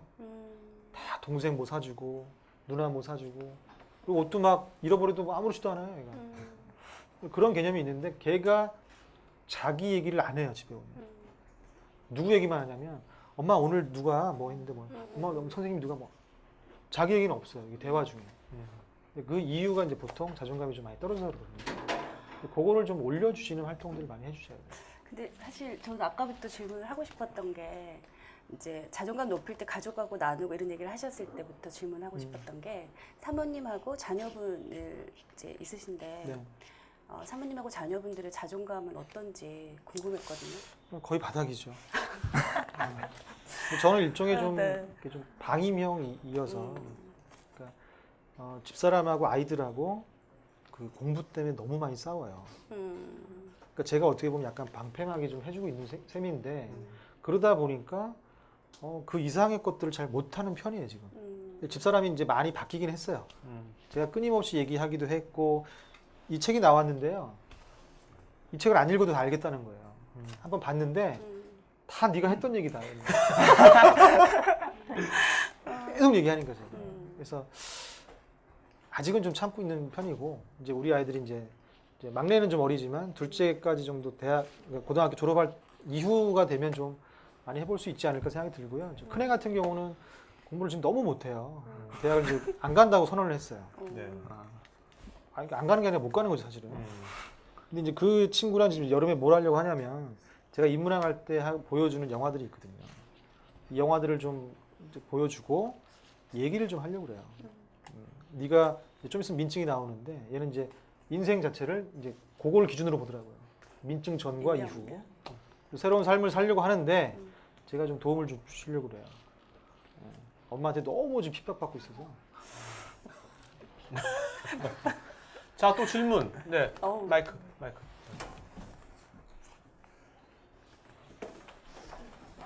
네, 저는 가정경제 상담하는 사람인데요.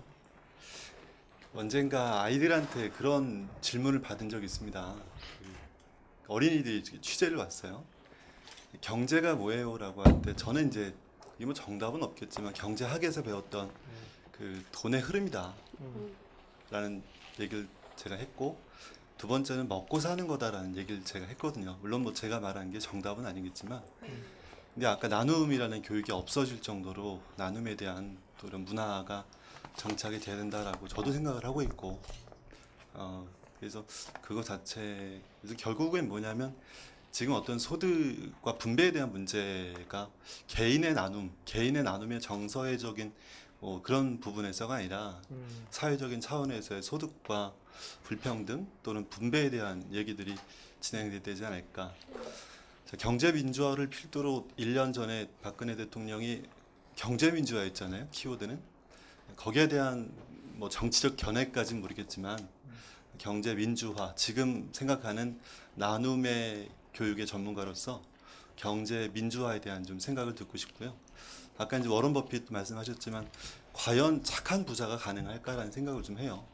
과연 착한 부자가 가능할까? 소득과 불평등이 있는 세상에서 뭐 주주자본주의, 뭐 워런 버핏이 주식에 많이 투자를 하고 있고 헤지 펀드에 투자를 하고 있는데, 주주자본주의로 인해서 굉장히 주주들의 이익들 중심으로 회사가 편입되고 있고 흘러가고 있는, 이게 정상적으로 자본주의 꽃으로 효율적으로 자본이 분배되는 시스템이 아니라 주주들의 이익을 중심으로 갈라가고 있는 그런 가운데서 워런 버핏의 어떤 행위를 제가 비판하는 것이 아니라 지금의 자본주의 세상에서 소득과 분배 자체가 좀 문제가 돼 있고, 특히 이제 우리나라 같은 경우에 경제학에서도 성장 위주의 경제학들이 있고, 뭐 미국도 그렇지만 유럽에서 제가 뭐 경제를 많이 공부하지는 않았지만 분배 경제학에 대한 하나의 학문이 있을 정도로 얘기가 많이 진행돼 있다라고 생각을 하거든요. 저는 그래서 나눔 교육에 대한 전문가 선생님께 이 땅의 경제 민주화 그리고 소득과 분배에 대한 우리 다음 주에 할 게 그거잖아요. 네, 저도 나눔 궁금했었던 네, 거고요. 네. 교육을 받고 있는 과정인데 거기에 대한 좀 말씀을 듣고 싶습니다.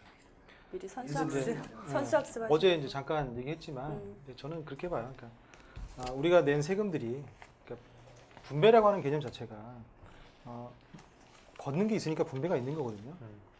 이제 분배 자체를 어떻게 할 것인가에 대한 고민이 좀 필요하다고 저는 보는데, 경제 민주화라고 했을 때 민주화라는 게 과연 뭐냐? 그게 과연 공평한 건지, 아니면 누구나 똑같은 소득을 누리는 건지, 그런 고민들이 좀 필요한데, 저는 이제 그런 생각을 좀 해봤어요. 요즘에 아파트, 어제도 얘기했지만 아파트 얘기를 하면서 어렸을 때 이제 그런 게 있잖아요.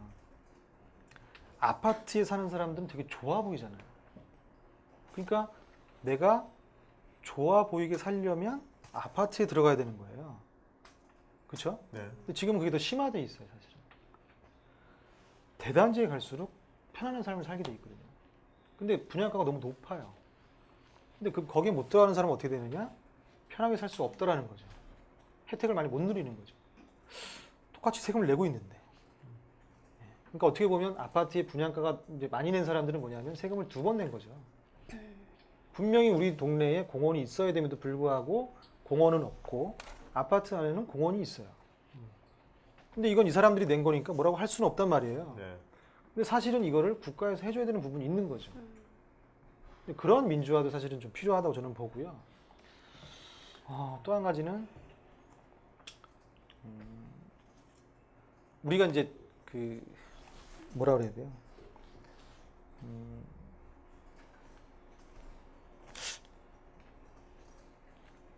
여기서 좀 막히네요. 좀 전에 생각이 났었는데. 그러니까 아이들하고 이제 교육을 하면서 가장 많이 이제 고민하는 부분이 뭐냐면, 예전에 우리가 어렸을 때 살았던 동네와 지금 살고 있는 동네와는 어떻게 경제 민주화라고 하는 부분에서 보면 너무나 불평등하다는 거예요. 뭐냐면 예전에는 저희가 어렸을 때 아침마다 심부름 했던 게 있어요. 이제 기억나시는 분이 있는지 모르겠지만 두부 사러 갔어야 됐었고요. 콩나물 사러 갔어야 됐어요. 근데 왜 그게 가능했냐면 우리 동네에 콩나물 가게가 공장이 있고요. 두부 공장이 있었어요. 네, 그러다 보니까 내가 우리 동네 안에서 일을 할 수 있었어요. 그렇죠? 걸어서 다니면서 일을 할 수 있었단 말이에요. 그러다 보니까 내가 그렇게 많은 일을 하지 않고도 삶이 이제 운영이 되는 거예요. 네. 근데 지금은 어떠냐면 그 모든 것들을 일부의 기업들이 다 가져갔어요.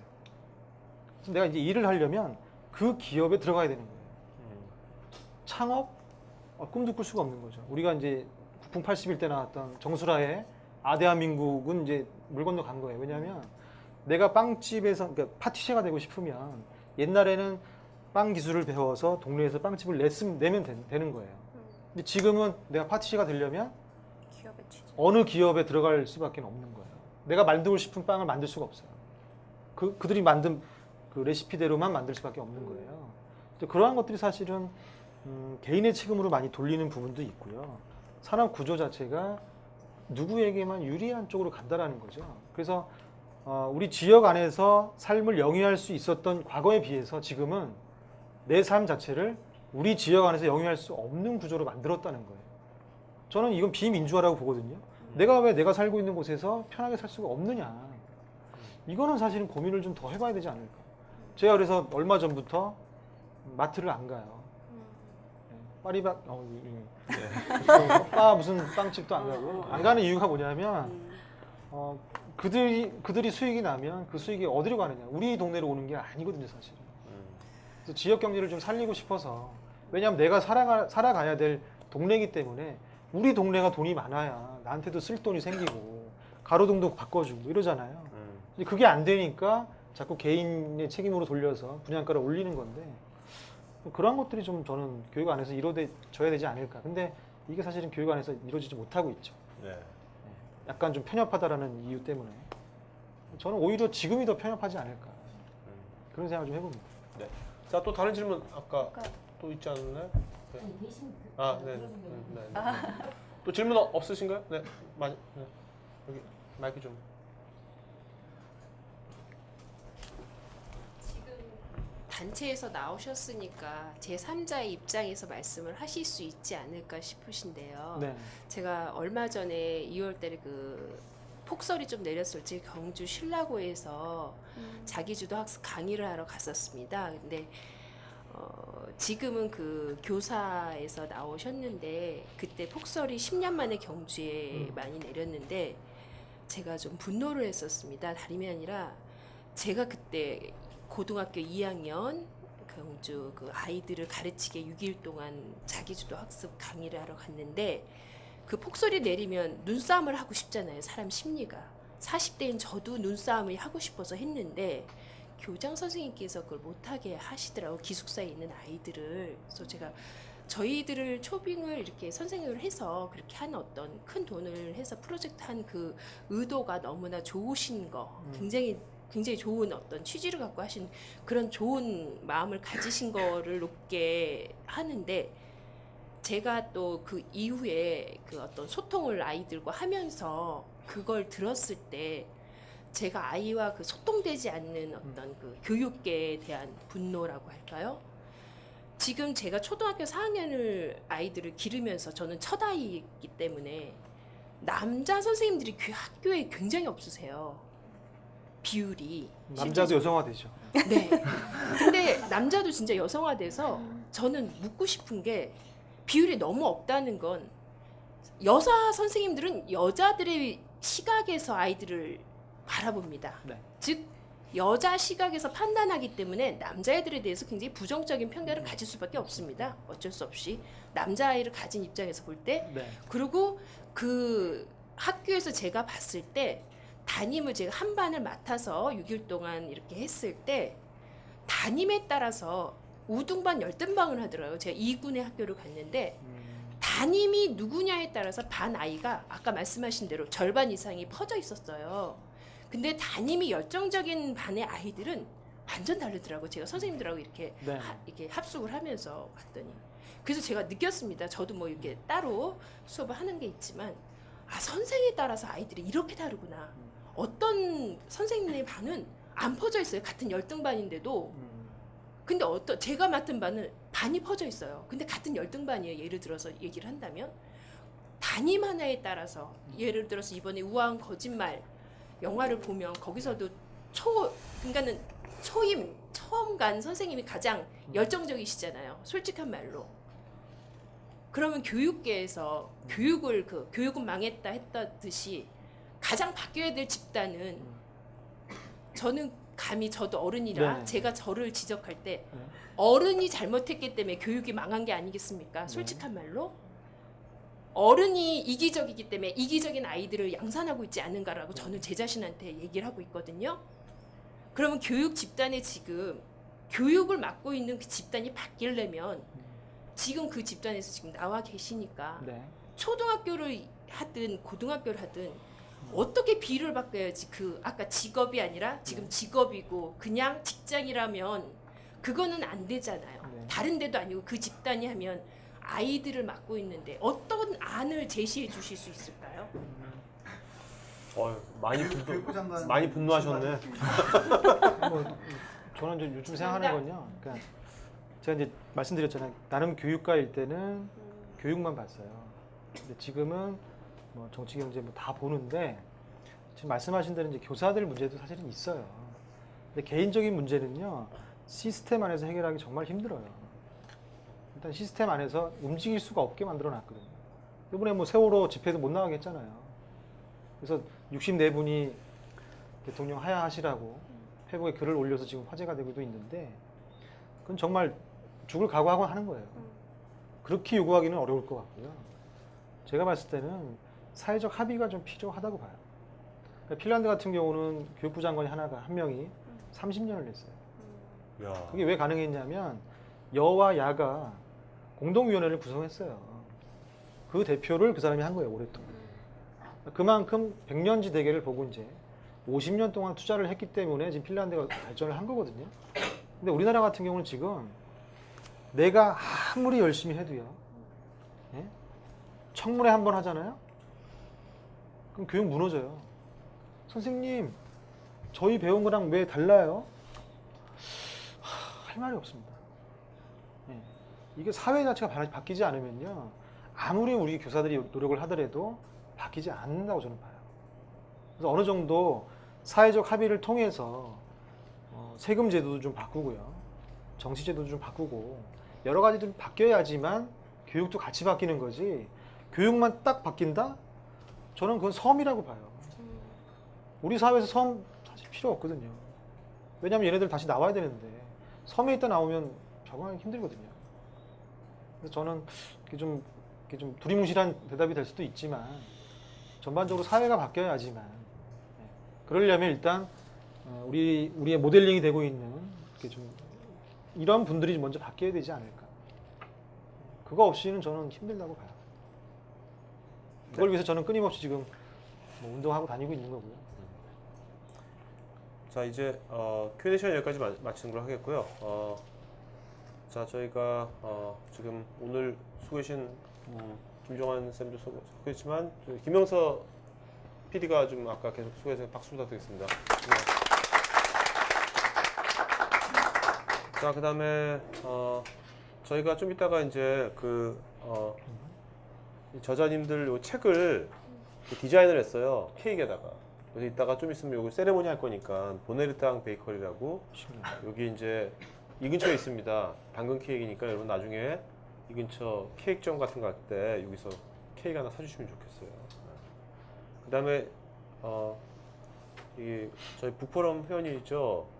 아까 그분도 북포럼 회원이고 권성진 쌤께서 이 더치커피 지금 이제 이거 협찬해 주셔가지고요. 지금 니트 커피라서 브랜드입니다. 그래서 이거 커피 이따가 드시면 되는 거고요. 이걸 네, 할인 판매도 하고 있습니다. 이거 지금 원래 17,000원인데 15,000원에 판매했으니까 사실 분 사셔도 되고요. 그다음에 저희 오늘도 이제 북포럼 이제 그룹이 있으니까 여기 있다가 끝나고 나서 우리가 각자 여기서 소통하겠지만 사실 여기서 소통한다고 기억이 잘 안 나요. 명함 주고 왔자 이름도 기억 안 납니다, 솔직히. 예. 그러니까 그러지 마시고 여기 자주 안 와도 좋아요. 그러니까 온라인 있잖아요. 온라인에서 뭔가 간단하게 그냥 자기 뭐 이름 뭐 자기 뭐 이렇게 뭐 직장 이런 거 다 쓰라는 게 아니라 그냥 오늘 느낌 어땠다 이렇게 해주시고 가끔씩이라서 온라인 소통하면 그게 여기 10번 오는 것보다 온라인에서 10번 소통하는 게 훨씬 낫습니다. 오프 한 번 오는 것보다. 예. 그렇게 해야지 우리가 서로 알게 되는 거지 사실 알 수가 없어요. 아까 맨 처음에 그랬잖아요. 또 관계를 형성하는 거라고. 우리가 여기서 좋은 얘기 듣는 걸로 끝나는 것이 아니라 여기 와서 우리가 서로 아까 질문하고 여기도 MC 보고 이러면 서로 관점이 이게 되는 거지 않습니까? 그래서 그런 문화를 좀 만들었으면 좋겠어요. 그런 문화를. 그런 거에 좀 참여해 주시는 것은 작은 여러분들 하나의 표현 하나로 시작되는 거니까. 네. 그다음 북포럼 TV 사이트가 있습니다. 블로그 있으니까 여기 그동안 나왔던 방송도 다시 보기 또 이제 그 칼럼들도 있으니까요. 보시면 되겠고요. 그다음에 이제 5월달에 다음 주는 장희옥 전장님이라고 새처럼 자유롭게 사자처럼 거침없이 이분은 원래 그 동국대학교 교수 하시다가 그 불교학과 때 50살에 학교 때려치고 남해도에 가서 남해 무인도에 가서 선 있죠 선을 이제 그걸 계속 수행하시는 분이에요. 지금도 그걸 하고 계시는데 특별히 북포럼에서 그 섬에서 이제 오셔가지고 일하면서 이때 제가 지나서 그 다음 주인데 그래서 이걸 어떻게 할까 해서 전 다음 주에 한번 우리도 여기서 한번 선을 한번 해보면 어떨까 온 사람들이. 그 저도 한 번도 안 해봤는데 이게 10분간 묵상하기가 쉽지 않대요. 네, 잡념 없이 10분간 묵상하기 쉽지 않다고 그러더라고요. 그래서 뭐 어떤 분인지도 한번 못 봤는데 한번 그래서 뭔가 색다르게 하고 싶어요. 좀 다음 주에는 좀 그냥 단순하게 토크하는 게 아니라 뭔가 다들 돗자리 깔아놓고 한번 앉아서 들을까? 뭐 하여튼 모르겠어요. 그다음에 5월 28일 날에는 한희경 PD가 이제 진행하는데 대학은 이제 공부법을 원하지 않는다. 그래서 유상근 저자 물론 이제 입학 사정관제 관련돼 가지고도 여러 얘기를 하겠지만 학부모들한테도 좋겠지만 또 이게 어떤 우리나라의 어떤 교육 제도나 그런 것들에 대해서도 얘기를 나누는 시간 될 것 같습니다. 자 오늘 그 수고해주신 세 분의 MC분들 여러분들 MC 잘 봤죠? 네, 박수 부탁드리겠습니다. 그리고 여기 그 MC는요 언제든지 오픈돼 있거든요. 누구든지 MC 볼 수 있어요. 그러니까 오늘 처음 보시면 잘했잖아요. 그러니까 MC가 별게 아니에요. 그러니까 자기 궁금한 거 물어보면 되는 거예요. 네, 그러니까 이게 KBS 아나운서가 아니거든요. 그러니까 절대 부담하지 마요. 아나운서 참 안 돼 또. 그러니까 지금 요 책들 그 북포럼에 글을 올렸으니까 이거 MC 보고 싶다 하시는 분들은 담당 PD한테 그 페이스북 쪽지 보내주세요. 쪽지로 보내주시면은 특히 처음 하신 분들은 언제든지 제가 기회 드리니까 한번 해보시기 바랍니다. 네. 그리고 참 여기 없는데 이번 주 금요일 날 북포럼에서 매주 한 달에 한 번씩 세 번째 주 금요일 날 저녁 때 여기서 영화를 봐요. 영화를 이제 약간 너무 이제 아주 상업적 영화는 아니고 그냥 영화를 그냥 마음만 샘 보거든요. 여기서 불 다 끄고요. 봐도 괜찮습니다. 이번 주는 무비골라. 네, 알아요. 나도 알아요. 그래서 근데 이번 주는 우리가 여기 압구정 CGV에 무비골라에서 여기서 안 보고 영화관에서 보려고 이번 주는 한번 이번 주 금요일 날 해서 그게 그랜드 부다페스트 호텔인가? 네, 맞아요. 네, 그랜드 부다페스트 호텔이라고 그러니까 그 같이 보고 싶은 분들은 거기 지금 이진경 쌤이 그룹에다 올려놨으니까 거기다가 댓글을 내일까지 아마 네. 그 시청하셔야지만 될 겁니다. 네. 하여튼 자 그러면 오늘 마지막으로 한 말씀 해주시고 잠깐 하죠. 이제. 예. 오늘 뭐 두서없이 얘기를 많이 했는데 그냥 뭐 개인적인 생각이고요. 이거에 대해서 혹시 뭐 다른 생각이 있으시면 저는 그런 걸 사실 이렇게 좀 자유롭게 나눌 수 있었으면 좋겠어요. 네. 너는 나랑 달라 틀려 이게 아니라 같이 얘기 나눌 수 있는 기회가 좀 많이 있었으면 좋겠고요. 여기뿐이 아니라 실제로 제가 지역에 나갔을 때나 어떤 다른 자리에서 만났을 때 그런 얘기들을 좀 많이 할 수 있었으면 좋겠습니다.